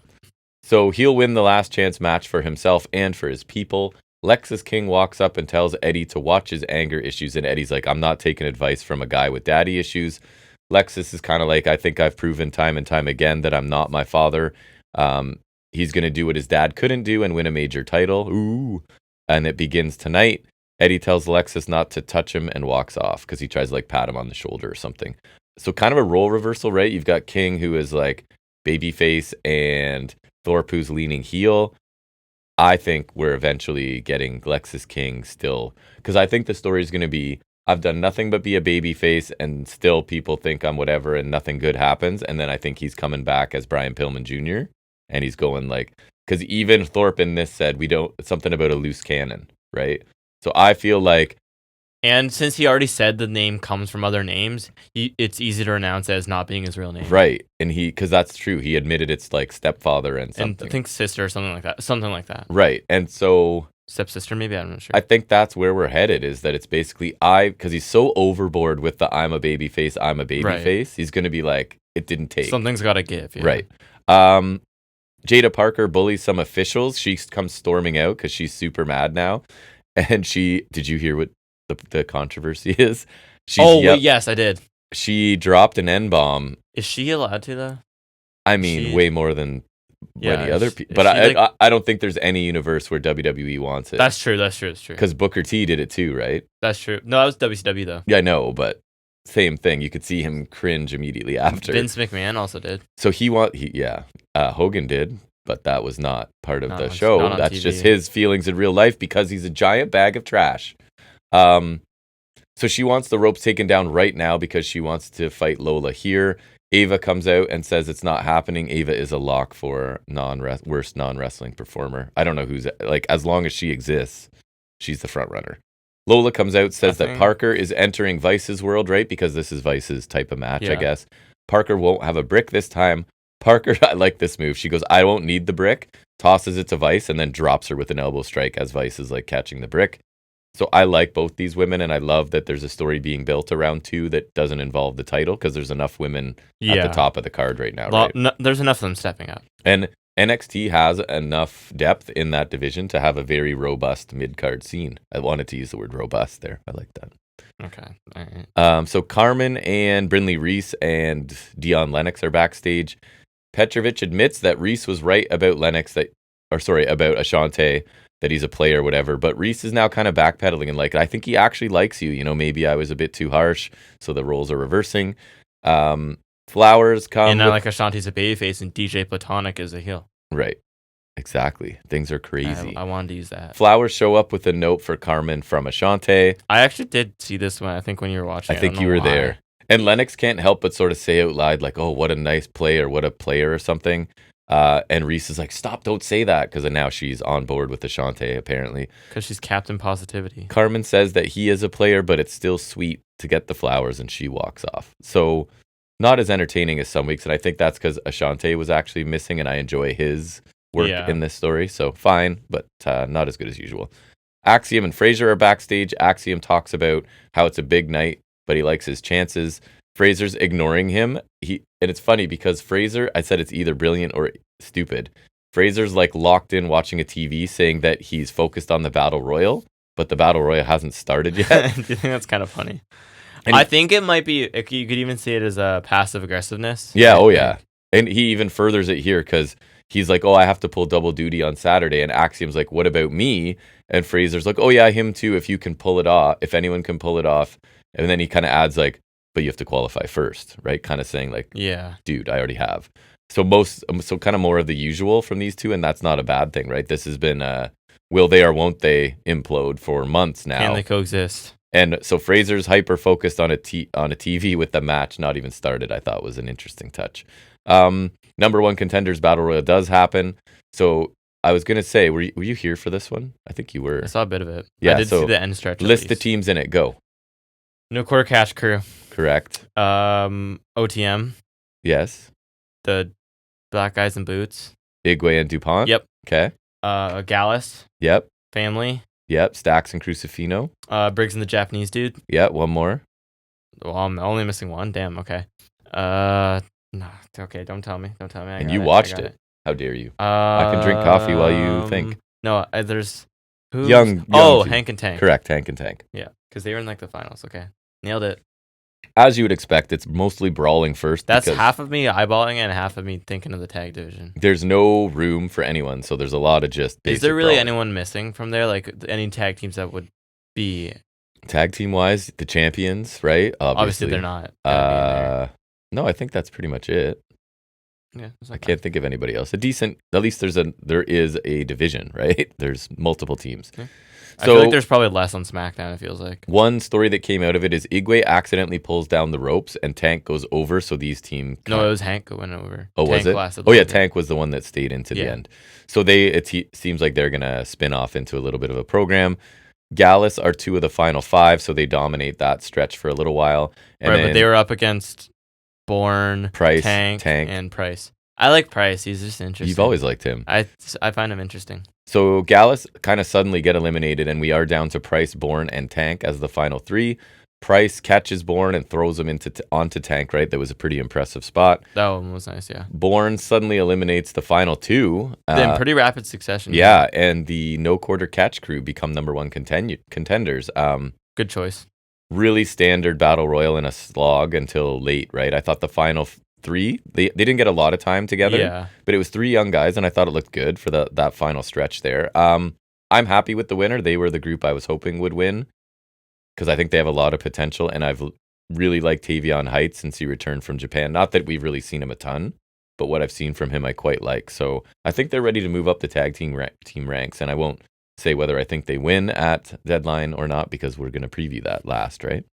Yes. Then we get the Bischoff segment. He's in the ring. He drones on a bit to start and shills for NXT. Ridge Holland comes out, then Trick. Talk about Holland being a throwback and Trick being a modern star. That's kind of fair, right? We get into rugby's tougher than football. Things escalate. Ridge ends up hitting a Redeemer on the announce table, and it does not break. I think it looks better. They have a kill switch for right? sure. Because we were talking about it, like 500 pounds a man dropping down on it, and it doesn't break. Then like Priest just like lobs Gunther, and he just collapses. So like they have a kill switch, 100%. Trick is stretchered out on the break. We find out when we come back. And I don't really feel a ton of heat for this match, despite their best efforts here, like having a guy stretchered out. Neither of these two are super interesting, but my position is Trick's already had the chance, right? And Ridge hasn't. Yeah, so I agree. I'm hoping the title changes hands and we get some... Trick's been proven to suck and Ridge has been proven to be decent so far. And let's line up some baby faces for Ridge, I guess. I don't know. I thought this was a pretty bland segment. And again, it looks like they're setting up the Trick not at 100%. So I don't know if that indicates a title change. I feel like that feels like Valiant babyface for me. We'll make our picks in a little bit. Mm-hmm. We get Nikita Lyons taking on Carmen Petrovic. I was a little nervous because Nikita Lyons has never impressed us. But she did land a nice spinning heel kick at one point in here. And I liked her all black gear this week. I thought was a big improvement. Some of her gear I've been, not that I usually care about that, but distracting. Lyons misses a Vader bomb. Adonis comes down to support Carmen Petrovic. He actually pushes her out of the way. And Ashante ends up taking a running forearm from Lyons. He's knocked off the apron to the floor. And then, do you know what Carmen Petrovic's finisher is called? The silent slice. Thoughts while I cough? Mute the mic. I don't know if I hate it or not. Like, we do like alliteration. I as does do WWE. kind of like it. It feels kind of cheesy, but I also don't hate it. And it's kind of that like martial arts angle to it. I'm kind of here for it. Okay. After the match, Carmen is mad about Ashante pushing her for some reason. I guess she didn't see that Ashante took a shot and saved Petrovic from taking it. But anyways, Carmen does not come across as very bright at this point, right? Because it's just, I don't know, she keeps falling for every little thing to not like Ashante. Like, very immature, Yeah. I would say. NXT would never do. Match was less than 4 minutes and 85% kicks, mostly from Carmen, so tough to have a strong opinion. Spears is happy with Nico, and Jensen wants to know what's next. Spears says it's a long game, and they can achieve even more once they have one more thing. And Gigi Dolan and Tatum Paxley are walking together, and Spears says he'll be watching Gigi's match, and Paxley calls him creepy. So, my question, is Female Spears saying recruitment? they need to add a woman, and it needs to be Gigi Dolan for their plan? Guess maybe they just want to do something with her. I guess, but I don't know. Seems kind of weird. Although I'm enjoying Spears in this role, so I guess. But then it's I'm Gigi. going to take that soundbite. If you enjoying Sean Spears, I'm just going to play that At whenever the I need. end of the day, it's Gigi Dolan. We do get her in a match, too. That's worse. No Quarter Catch crew are celebrating their Battle Royal win backstage, and they're supportive of each other's. Are they faces? I watch the show every week, and I'm asking. I feel like they are being positioned that way right now. Because Dempsey's not. they're all happy and celebrating, and she's like, she calls it the Ren QCC, and Dempsey's kind of laughing it off this time. Dempsey's not, so I don't know. So it's weird. Anyways. That confuses me. Izzy Dame forgot she existed, taking on Gigi Dolan. Fatal Influence are watching. I also forgot she existed, I'm not going to lie. Because she wasn't she muscle for Kiana? James, And I but then actually liked she got her. randomly called up and has done nothing. Yeah. Well, no, she is injured, though, to be fair. True. Fatal Influence watching backstage. Paxley's at ringside to support. I have Dolan, I'm assuming. And Dolina, Paxley yeah. has a little Barbie doll with her, which I find funny. Spears is out there to watch too. I guess he's scouting Dolan, it seems like. Izzy boots Paxley on the floor and the doll goes flying. I thought that it made me laugh in the moment. Dolan yells and screams to... Here's my note on her. Dolan yells and screams to show intensity, but then her offense belies that intensity. Belies? Yeah. Like makes a liar out of her, basically. Makes sense. Gigi wins with her driver that doesn't look great in under 4 minutes. So Dolan's Dolan, right? She's fine at best. She was a veteran when they signed her. She's been there for how many years? Like, we're over 3 for She's sure. still not very... How is she surviving? And I don't want anyone to lose their jobs. I always say, how is she surviving roster cuts? They definitely axed that policy they had. Right. Oh, yeah, we're in the news where, It was they're like going a to... year. Right. And then if they you don't see show anything, improvement, you're then gone. Has she shown improvement? She's been hurt, to be fair. But I would argue, no, she has not. So And she came with like a decent pedigree from the indies, right? yeah, Priscilla Kelly. Right. Javon Evans predicts that Cedric will win the last chance match. Oh, Javon Evans. Please don't go into prognostication. Cool. Right. X-Pac interrupts. Cool. And they complement each other. Actually, that's 6. Okay. True. That's the match the theme. Okay. Okay. So 6 believes in Evans, but almost forgets the name of the Iron Survivor Challenge match. Like he has a little pause. He has to retrieve it clearly, which made me laugh. That made me think of the Bully Ray thing and her name is And then they Too Sweet and X-Pac. I wrote Pac. 6-pack. Wow. Wishes him luck. I mean, I guess no, it's fair to write Pac. I mean, it's not much of an abbreviation, No, but it's and- still fair. His friends call him that. We're close. Yeah. Then we get the last chance for the Iron Survivor for men. It's Lexus King, Axiom, Eddie Thorpe, Cedric Alexander. I was surprised by the winner of this one as well. I agree. Ethan Page joins commentary. Booker has his eye on Thorpe and is putting him over, so I think that's like definitive proof that Thorpe's a heel, right? Because Booker's the heel guy. Loves the heels, loves this Or shenanigans. like at least that he's like heading that way Right. if he's not there yet. Yes. Evans is watching from the stands. Wesley watching from a platform and with I his saw he hair has his cut off. hair cut. I wasn't sure it was him. I thought from a distance, this is going to sound crazy, it looked like EC3 for a second. That's so weird. I He know. looks more like Desmond Xavier from back when he was Yes, in TNA. he definitely does. I saw someone say that and I was like, he does. He really I does. get why he cut the hair, but honestly, I like the dreads better. Me too. Thorpe hit a nice brainbuster. Axiom, a sweet super Spanish fly. Golden ratio to King, but Thorpe pulls Axiom out, steals the pinfall to advance. So heel tactics there as well, right? Fun match. Lots of fast-paced action. Really like that people were trying to get the win quickly, as it should be, right? A little realistic. I was hoping Axiom would win to further the Axiom Fraser story in the Iron Survivor match, but I guess they still can, right? Because it's like, I'm in, you're not. And maybe Axiom plays a hand in it. I also wish Axiom's in there because Axiom's sick. But can Axiom be the one to turn heel? That doesn't make sense. You were saying unmask him and have A-Kid. Unmask him. I think if he unmasks and goes A-Kid, yes. If he's Axiom, I don't think so. What if he comes down without a mask and like not dressed as Axiom? Just not even unmasking, just comes down without it. And they're like, who the heck is that? Because they made allusions to it, but it's not like... They did. They have made allusions they've ever to it. gone outright and said it, so it's like they could easily play it off as being another person. And a lot of people don't know his history. A lot of people wouldn't know, because who gives And a even crap if they about do, NXT you can kid? sort of... Like, we're and then not it's kind of supposed to know. tongue-in-cheek, you know? Yeah, I don't know. I mean, I think that'd be kind of interesting. Yeah. And then he could show up on Tuesday with the mask on and be like, I don't know who that was. That's kind of silly. I do think it'd be kind of funny. Like, I think it'd be dumber, but even funnier if he does turn heel as A-Kid, but still goes on his actions. So like, A-Kid comes down, beats the crap out of Fraser, and costs him the match, and then Axiom's just like, because it's no what happened? It's no DQ, obviously, right? So. Exactly. It'd be so stupid. And if I hadn't thought of it first, or if we hadn't thought of it first, I would hate on it so much. But it makes me giggle. It might be genius. I think so. It makes me giggle. Cora Jade tries to act in an interaction with Stone and Turner. It does not go well. That's not her strong suit. She's mad. Thorpe comes in and says, "It's your girlfriend, and I'm mad." Thorpe comes in and says Ava made the right decision, and when he is given opportunities, he delivers. He'll win the Iron Survivor Challenge. The time when he didn't deliver and then started crying about it. I don't think he'll deliver in that match either, but he did look better in this the Last Chance match, I will say. He did some different things. So the main event of this show, or the final thing, is Roxanne Perez in the ring, because I think they anticipate the women's match being amazing like I do, so they wanted to get them all out there, right, for the final segment.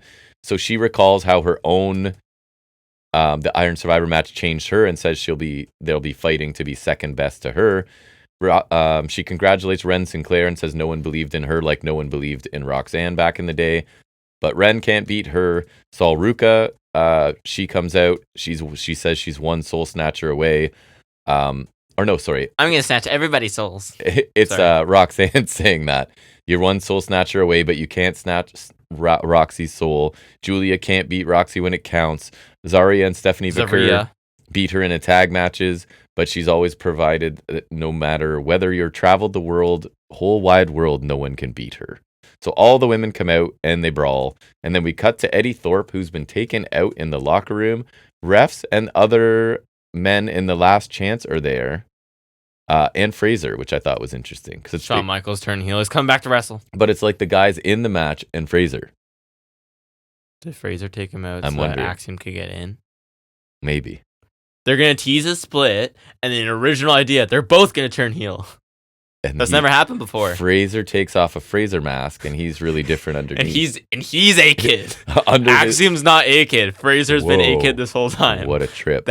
There's some layers to this, all right? We're booking it here. I guess just an easy way to get all the women in the ring and show some final hype, I guess, for what I think will be an awesome match. And then I don't know where they're going with Thorpe being taken out. And that was my note. Could Fraser have done it to get Axiom in, since Axiom would have won if Thorpe pulled him out? Like, is that the logic they go, well, you hit your finisher and we're literally covering him and you got pulled out. So you're the next closest dude to win. Right? So I don't know. It could be.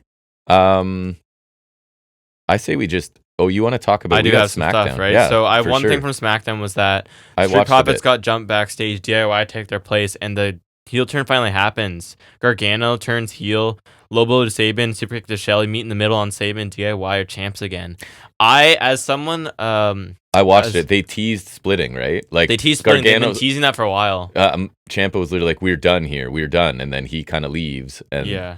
And so, as to Black and Gold diehards, I never thought I'd see the day where we saw heel DIY. Ciampa's jacked as hell right now. Ciampa too. is ripped. I never thought I'd see the day where DIY turn heel, and it's not just Ciampa turning on Gargano. And at Gargano, he can do it. He's because he walks over and he goes, I guess that worked, and he tags in Ciampa. That was pretty cool. Yeah, so that's interesting, and I'm interested to see where it goes. I feel like the titles have been thrown around a bit. Yeah. And obviously none of this is on pay-per-view, but... And who? The Bloodline attacked LA Knight. And Andrade. And Nakamura started inking. But I like that he brings his hand, he kind of went like this or something, and then it started dripping out, and they were sort of like, left him alone. And and the gear he was wearing looked cool. He looked cool. I wish they had done this tag match on Survivor Series, because then imagine DIY machine guns on a major with stage. Time. Or, I mean, I'm saying... Or a program I watch. At the Rumble, maybe we finally put the tag titles on a PLE. Just throwing out a crazy idea there. That is wild, sir. But like heel DIY machine guns, and then you have a clear heel face dynamic and those two teams. Like that would be all. Come on. Let's do it. But then we will do our first round of the Continental catch up, which is just us discussing the rest of the C2, because we're gonna try to make an effort to cover the whole thing this time. Yeah, it takes an effort because neither Collision nor Rampage, I don't think, is broadcast. And I think last year proved it's worth covering. And I think none of the matches have been bad. No. So last week's Collision, which was on November 30th, so the last day of the month, we saw Fletcher beat Mordos. And I thought, we're just going off the thoughts here, I thought really strong TV match, and it was as enjoyable as I expect from those two. A bit of weird with the heel dynamic, but Mordos seems to be gaining some popularity. So I think kind of worked. And so I enjoyed it a lot. And Fletcher gets another win. Obviously, Fletcher's on a roll, so it makes perfect sense. Two guys with probably two of my favorite movesets going after each other, right? And it's hard to not cheer Mordos when he's doing the stuff he does at the size he is, right? Like, absolutely. So yeah, that was a really fun match, and the outcome expected. Yeah. Ospreay beat Juice, also expected. Oh, I don't know why I threw that. Also a strong match, interesting clash of styles. It's just shame it'll be Juice's only match in the tournament, but it was a strong one still. So he got hurt in this match. I couldn't pick out where. Because he broke his leg. It was on a routine sunset flip. I don't know how that happened. And he just finished. That's crazy. Yeah. So good for him. And Juice has kind of an unorthodox style. So I think it was kind of cool to see that against Ospreay. Obviously, the result was never in doubt. And hearing Juice got hurt during the match at some point, it wasn't because I was thinking like this is not a great Ospreay match. Like it's a good match, but it's not up to Ospreay standards where he has like 8 nominees for match of the year sort of thing, right? So it's obviously a couple steps below that, but yeah, it was still a good match. Yeah, and then the last one was Okada and Garcia went to a draw. Solid match. Okada's usual high quality, and Garcia held his own. I didn't expect a draw, but it makes sense since you don't want the champion losing right off the gate. You can't have Garcia. And Garcia is kind of riding momentum still, so I think it makes sense, and it kind of reminds you that that's a possibility. I'm surprised we had a draw in the first week, but I'm not complaining. Too. Like I think it was a smart use of a draw. And I'm not huge on Garcia right now, but we've been saying like you can't stop and start him again. You still need, and that would almost be if he loses to Okada here after winning that belt. Like that's a pause. Yeah, for sure. And you can't do that right now to him. Agreed. So the match, it was good. Technician against. And again, it's Okada with that just efficient. And what did they say? Like his heart rate never gets. And that's how he wrestles. Rampage, right? Like he's just cruising, man, and he's just that good. So, yeah. Mm-hmm. Then we moved to Rampage from last night, December 6th. Okada, once again, he beat Briscoe this time. A customary solid effort from both of them. They just tend to churn out good work constantly. I really like this So I thought it was really good. Result was never in doubt, but that's fine because Briscoe, that's kind of his role here. Yes. That was his role last year, but I still think he's great in it. And Okada needed to get his points back up, so I think that's totally fine. I really like this one. I felt like the clash of like Briscoe's so frantic and unorthodox and whatever. And Okada's just kind of slow and steady, Okada but like just keeps coming slowly at you, and he doesn't get too rattled about anything. And it got a fair amount of time. It felt like. So, yeah. I really like that one. This is basically just the all Continental Classic Rampage. It was one women's squash with the Vendetta. Yeah, and so this was cool. It was good. Fletcher Okada is tonight. I don't know who's winning that. We already kind of talked about that. Yeah. That one's gonna be sick though. It will. Because they already had a match this year when it was in an eliminator back when Fletcher had hair. Right. Garcia beat Mordos next. The result was as expected, but Mordos is in control most of the time. He got a really good he got a really good showing, and I thought he benefited from that. It was kind of lame that Garcia won via jackknife, but most of this was good. I did not like the pinfall. Mordos, this is like kind of what he needs from the tournament, just to look really good. Because I don't think he's winning much, but these are the kind of performances. But the guy who can like fire up and no sell stuff, getting jackknife like that wasn't my At favorite. least it's like kind of a sudden thing, I guess. I hope Mordos gets a win on Briscoe. Yeah, because that's the only match I see him winning, really. I think the Briscoe Okada was my favorite of the 3 on. I really liked that match. I think it was good. I don't know what it was about it, but I quite enjoyed it. Then the last one was Ricochet beating Commander. It was a fun, high flyer exhibition as you'd expect to see. I think the opener was stronger overall. But Commander nailed some strong shots. There was that one spinning heel kick he nailed. That was just like, oh, that was hard. Ricochet showcases deceptive power game at times too. Remember he had adjusted him up from a powerbomb into the Death Valley Driver. That looked awesome. He looked more intense and I don't want to say heelish, but I think because Commander, I think he just had to work more heel because it's Commander. Because sometimes Ricochet just comes across as he's out there having fun and getting all his athletic stuff. He was more I'm trying to win. Yeah. Which I think he needs that edge. And he won with that, I forget, it's called a something shot, but it's like that elbow. Oh yeah, he loads up his gun and then I forget what it's called too. Shot. I don't know. Anyways, that was also good. I'm still loving the C2. That's why this season is so enjoyable. It's got us watching Collision and Rampage. So, which I was saying, which we were one of 120,000 people to watch. Yeah, it was this week. It's I don't know. Some people complain, and it kind of sucks for us having to find it to put on Rampage, but that's also how you're gonna get some people to watch Rampage. It's got us there, and we can't be alone in that, right? So yeah, and we're diehards, and we still don't watch Rampage ever. There's no reason generally. Generally, yeah. So I like the tournament spreading out. It also kind of helps them out if they have World's End at the end of the month. You're gonna have to double up or triple up even. Yep. So that's it for that. I figure we'll just roll right into it, so I don't have to do any pausing. I have only thought about a couple of my picks, so we're gonna call it on the fly. Go into our NXT predictions, and ironically, I actually have a table typed out, so I'm more ready than you, which is not the norm. Yeah, that's true. Okay. What do you got? All right. Okay. So you're doing my thing. I've done it. It's not the first time I haven't done it today, I don't think. I've been doing it on purpose. Oh, okay. I'll know when I listen back, but I think I've avoided it, although I lost track maybe on the last couple. I've intentionally done it. First up, I have the Women's Iron Survivor because that's what I have too. While I usually do these from biggest to or smallest to biggest, I would bet everything on the fact that this will open the show because it's kind of like War Games. I feel like it's smart to bookend the matches. Right? Although, so the championship match isn't main event. Oh, maybe not, but I hope not. I feel like the Iron Survivor is just I feel like the main event will probably be the title match. I think so too. It shouldn't be. And if it's not, that immediately means Trick's retaining. I think. If they have it anywhere but the main event, that's not a new champion to me. True.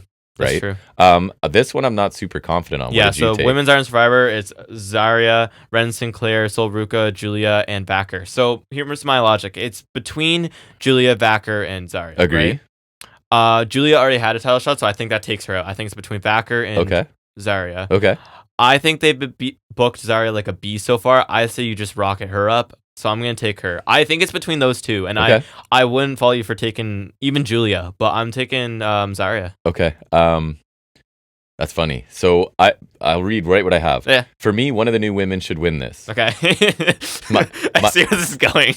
My thoughts, or maybe what I would like, is because Vakur and Julia had that little bit of we're a tag team. You could have them feud, maybe? Vakur turns heel, because I think that's what she needs to do. Okay. Cost Julia somehow. They spin into a program. That leaves Zarya to win. And she's the unstoppable monster the crowd likes. She's not a heel. I was thinking at first, too, I was going to pick Vakur because I was like, Zarya's not experienced, but wait, no, Zarya's from the indies, too. Yes. So I was like, oh, crap, okay. And it allows maybe even Roxanne. I think it would be cool if she's going from this ultra confident, I'm better than everyone. She should be afraid of and Zarya. Now it's oh no, it's Zarya. So now you go cowardly heel. Absolutely. Right? So that's I'm also picking Zarya. Cool. Alrighty. This one I haven't even finished my pick, so I'm not sure. Nathan Fraser and Axiom, aka Fraxium, versus the NQCC represented by Bourne and Tavion for the tag titles. Yes. So it's kind of tough for me because I think No Quitter are a solid pick if you were to dethrone Fraxium. Yes. I'm just not sure if it happens here. I am taking them. You're going to pick them? I feel like the Fraxium thing is going to come to a head on a PLE like this. I agree. And the next PLE is what? Probably... can they wait that much longer again? New Year's Evil is usually a TV thing. Right. And, okay, so the next one's probably Vengeance Day. It's February. So, feels like a long time. I agree. Okay, I'm going to... And why not elevate Bourne and Heights? I think they can be really good. I agree. I think Tavion especially is cool. Bourne is not bad either. And I love Fraxium. and I'm not super confident in this pick, but I'm making it. Me neither, but I'm gonna agree with that, which is kind of And you get a title change on the show, which Agree. I think they like. Which we may not get later. Agree. Underground match, Vice and Parker. I say Vice gets her win back. It's her signature match, right? She lost with a brick to the face. I want to pick Parker, but I feel like you're right. If it's Vice's match, that kind of gives her the edge, and then if it's a win back, then like they could do a tiebreaker. That's what I'm thinking, right? Because this feud actually has some pretty nice heat to it, and this will just add to it. Yeah, and I it's agree. Vice's New Year's Evil, you blow it off in something else. And the whole thing is, this is not Parker's world. This is what Vice has done professionally. Okay, that makes sense. And she gets her win back here, I think. Trick and Ridge. I'll let you go first on this one. I don't even have thoughts, so I don't. I agree. I feel like the card placement really can not telegraph it, but kind of sway you from one way or another. Right? Yes. What I want to have happen. I want it to be Ridge. Same. Do I pick that?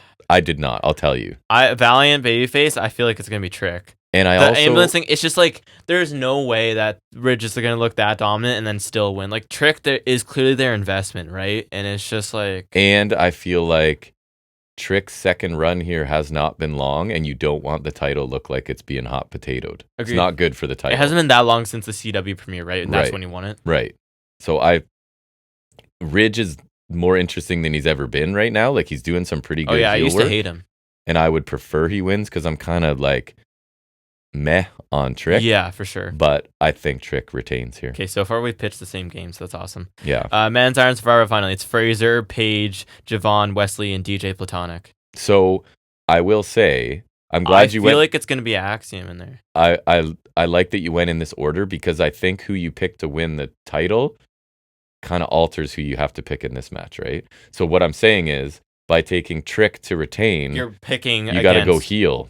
I think here. True. Which is why I took Wes Lee.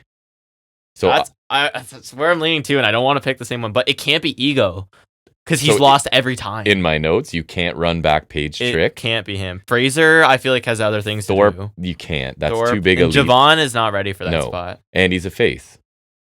You're not going to go unless it's respect title program, which I don't. I don't want to pick the same, but I feel like it has to be Wes, right? Yeah, I kind of. Just because we both say Trick kind of means it's either Wesley or Eddie Thorpe, right? And yeah, I don't think this is Thorpe's chance. Yeah. Hey, yeah, I'm always the one going out on a limb. Maybe it has to be you this time. Or we just pick the same. I don't care. I'll do that. I'll take that ball. I'll go with Praxium then. Which one? You don't get both. Praxium for for the other one. I thought you were taking it for this. I'll take that one just because I feel like there's a decent chance they could still win. So I'll go on a limb on that one, even though I'm not super confident on that. That sounds fair. Okay. And then I do have figuring stuff, which I'll finish off with because I've kind of been pushing it off. Are we just gonna go? You want to just go straight up? Do. There's your music. Transition. Figuring it out with Jack. All right. So nailed it. I do. But I'll pull up some of the pictures from ringside just to show you and then if I need them later, I can send you whatever you want. I could show you how to put them in, and you could do some production. But we have Final Boss Rock, which I mean looks nice. But I was watching the video and the guy talking about the leg mold they use, and I feel like he's gonna be too short. But like it looks fine. I don't want it. Very bulky. But then we got accurate. R-Truth from Judgment Day. That one actually looks really nice, and the shirt's nice. The cloth shirt's nice. It looks really good. Kairi Sane from Damage Control. This one looks freaking insane. Like that's crazy good. That looks great. Although she's entering that category of, is she good? I watch her wrestle a lot. And I liked her in NXT. Is she good? Like, compared to Io, she looks not good to me. Then we got Tyler Bate from his Smackdown debut, and I showed you this one. The head sculpt on this one is crazy good. Like, they took his face. And like, I need to show you, I'll look it up while I'm talking, but his original figure is so bad. It's actually funny because like they worked extra hard to make it up to him. Well, and that one was made years ago because they made it. It was a ringside exclusive based on his UK title win, and yeah, okay, that's they upgrade. He looks like it doesn't look like him. It's so bad. So yeah, the upgrade is crazy. Like it's spot on. Nice. Him and the Butch they made recently. The two I got. The head scan's like. The Butch that has the leg issues because ever since I switched to the Vietnam factory, I told you, articulation sometimes it gets messed up, but the looks wise, the new catch got done right. Like it's crazy good. We got CM Punk from his Rumble tricep injury match. Pre-ordered already. Yeah. Which is nice. He's got the shirt. He's got this top picks figure coming out too, another elite, and it's from his actual match back. You know how he had the house show match with Dom, and it's CM Punk in like plain black, so it's like the most boring figure you could get. Pre-order. Take my money. Yeah. Then we got Drew McIntyre from the Rumble, the same match. In the black and white, I really like that. It looks nice. Yep. I have like it's basically a repaint of the Drew I already have from Clash of the Castle, but then the Chase variant is the IC triple threat and the all white, which I already showed you. That's magnificent. I will be getting that because that's beautiful. And I'll get both sword. I'll get both even, but just to have the all white is nice. And so I guess going to the Ringside Fest stuff, there's McIntyre from Mania, which is pretty similar to the Elite, but it'll just be in the Ultimate style. Elite 116s I've prepared. The only renders there's Jade Cargo, which I think we've already seen. Pillman. And nice. Pillman Jr. Oh boy. So yeah, I'll get you that Lexus King. Absolutely. I'll keep it in a box and treasure it. I saw the Damian Priest, they finally showed an image of the Ultimate Edition, and he's got the Money in the Bank briefcase, obviously, but they went back to like the big honking ones that are like way too big, like this gold one on the like that's way comically large. Yes. Like it's pretty amusing how big it is. But so for the only AEW one that was really interesting was the Ringside exclusive 2-pack of Cole and MJF. Yeah. You get the claw shards. I think they get both their jackets, which will probably be a big. Why would they remind us of that storyline?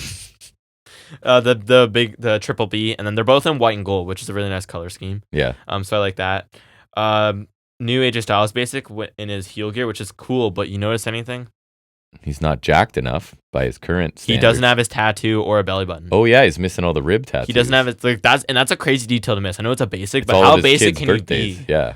So these ones are gray render, so I don't need to show you anything. But the new Defining Moments 4-pack is gonna have Heyman from One Night Stand, which is kind of cool, and Kurt Angle. I think I don't know from what specific moment, but I think it's from him when he gets his head shaved, because I think that's like. Do you think that's a clump of hair above his head there? I think probably. Right? And he's got like the headgear with the wig, so that's kind of funny. Even though he looked totally fine with a shave, like infinitely better with a shaved head than with a wrestling gear and I know that was always pretty funny. He's the best. The next from the Vault series, they are re-releasing. I think this is Ultimate Warrior from Mania 6, but it's got him without. That was the one where obviously it's the title match with Hogan, right? Yeah. And he had the body paint and the face paint. This one's got all the paint washed off, so I think that's kind of cool. He was famous for his face paint. Some matches, he would basically have no paint left. That's basically what this is, yeah. And we got Purple Razor, which is standard. That's nice. Yep. Torn Pet Cody, which I really like how they put in box. And I'll show you. It's like, remember when he takes off the robe and it's like the reveal. Like, oh my God. Yeah. So it's that. It's the exact same figure I have, except instead of coming with the bull rope, it has the jacket from his Ultimate Edition. So I think that's kind of a decent way to change it up. Yep. And then a classic Bray in the rocking chair. That's a Love nice that. One. I would get that. That's the best version of Bray back then. Okay, then from the Vault Series 5, this is like the re-releases. DX Hornswoggle. I know you've been wanting that. I just saw a thing on how awful a shape he is in physically from all the stuff he's done. Hornswoggle? And that he's like, thankfully he's not paralyzed. Yeah. Yeah. WLC messes you up. Yeah, that was a good match. We got John Cone, which is odd because it's a re-release of a figure that they did recently, but it was also, he was a Build-A-Figure. Father of a champion, right? Father of a champion. Youngest tag team champion ever. Right. Chase Variant's the Smackdown shirt, which I think is kind of cool. Chase Variant referee. That's funny. The re-releasing the prototype Cena figure, which is actually one I have. I remember seeing that at... Aggression. Remember seeing that at Toys R Us. Yeah. And this time it'll come with an alternate head. Remember when Cena had bleach blonde? Yeah, briefly. Remember the old Boogeyman Elite you got me? Yeah. Like not the recent one, but the older one. Yeah. Re-releasing that, so I'll get that Boogeyman. Get another Boogeyman. Cactus Jack with some hardcore stuff, so that's neat. I know you want a new Kevin Nash, so I'll get you that. All of them. Take my money. NWO Scott Hall. I actually do kind of dig that attire. That's kind of a nice one with like the white drip down. That one's kind of cool. And then run of the mill RVD re-release. That one's fine, I guess. When you started turning it to me, I thought it was Ryback because of the singlet. I could see that actually. And the hair's pulled back. So it almost looks bald. Yeah, that's fair. All right, Ultimate Edition 26. I showed you the McIntyre. We got Red No Yeet Jimmy, I think, from the Rumble. No Yeet. And I think Jay is from, I think that's Cam. I want to say it's War Games Jay, because we need another Ultimate of him. Really needed that, obviously. I'll show you the solo Ultimate. I like it mostly, but I hate his kick pads because look at how like thin his legs look. And then they do. This is what we call giant Gargano syndrome. Even the upper body doesn't look quite right. Yeah, it's just like the disproportion, right? Yeah. And then this is what we call the giant Gargano syndrome, where it's like they give you short kick pads and then they have a lower leg instead of just, because that should be all kick pad underneath the knee, but they don't do it. And they've messed up with giant Gargano figures for so long. This Ultimate I want, Mountain Dew Pitch Black Bray. Come on. Ugh. Come on. That'll we be just sweet. pretend that didn't happen? No, I want that. So I think that was our worst match, wasn't it? Probably. Then there's I believe it. Survivor Series Balor in the black and white. Yep. And there's Chase Varian in a more black, but I don't need to show you that. That's a waste. There's a lot of crappy images for these because it was on a live stream, so I don't need to kind of reference all of them. But the SummerSlam Elites, there's going to be Roman with finally the tapered fade, which I know people have been wanting, so that looks kind of cool. I think it's Roman from the match with Redacted, the tractor match. We got both Michaels and Triple H from the street fight from 2002. The Michaels looks pretty sweet, actually. And Charlotte from somewhere. One of the years, the build-a-figure is Regal, and it looks like modern Regal, so that's kind of cool. Then Lola Vice has a render coming. Oh, good for her. She looks 120. Cody Rhodes in a suit with the old belt that his dad didn't hold. Right. Then Ego. I think he's a good for him. He's 119, so that'll be the series before. Because he's a figure guy, so. Yeah, and I would like an Ego. I have the AEW Ego, but obviously that's not out yet. Then there was the prototypes for the Bloodline. I think there's God, both of them. Nia Jax prototype, Jacob Fatu, which I will purchase a Jacob Fatu. Yeah, that's worth seeking out. That's kind of mid. Rhea Ripley, Elite 117 looks nice. It's in a black. Naomi, like that. Looks like it has a nice coat on it. Yeah. I won't buy that. Oh, but the hair's even got her name in it. Yeah. The cloth goods game for them is nice. The Axiom, there's two versions. One's in like the blue and gold and then the unmasked. pink. No, nice. But the Axiom looks really nice. Like I'll buy both of those because I feel like that'll be a fun one to pose around, and also just it looks really aesthetically pleasing. Mania 40 Rollins with the back tape on there, which is kind of a first. Yep. I don't like him in the baggier pants, but I'll still buy it. Waller in white, and it's got the new belt. The belt looks nice. The tag belts. Waller. I already have a Waller, so I don't know if I need it. But Elite 117 Roman in the taper fade with the he's got the tracksuit, which is another thing people have been wanting. Kevin Owens, Elite 116. He has like, so he's got, the Owens figures always have the big rubber shirts. He's got that with the KO Mania with Paul and Orton on there, and then he's got a cloth shirt with the blue KO logo on there. So at least you get a couple options there. AJ Styles, and remember when he was wrestling in the black pants and the trench coat? This also doesn't look like it looks like it's missing the tattoo, so hopefully they fix that. Beefed up version of Orton for Elite 116. Lexus King gets shown. And then top picks Logan Paul. That one's nice. His figures look good, even though I don't like him. Yellow. Nice. Nailed it. All Black Punk is the one I told you about. Yeah.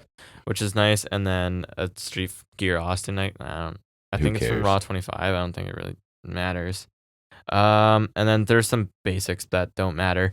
The only other one that's interesting is this Elite Breaker render from when he won the IC title. That looks good. That's a nice gear. Mm-hmm. And that is it. Nice. Nailed it.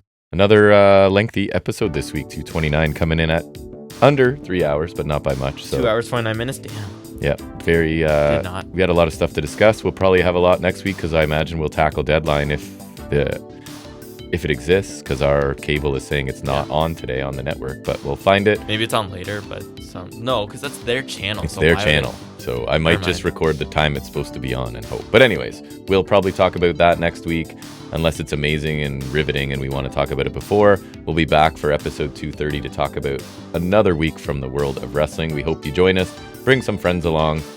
Thanks for joining us. We'll see you back here next Saturday. And until then, everybody, take care.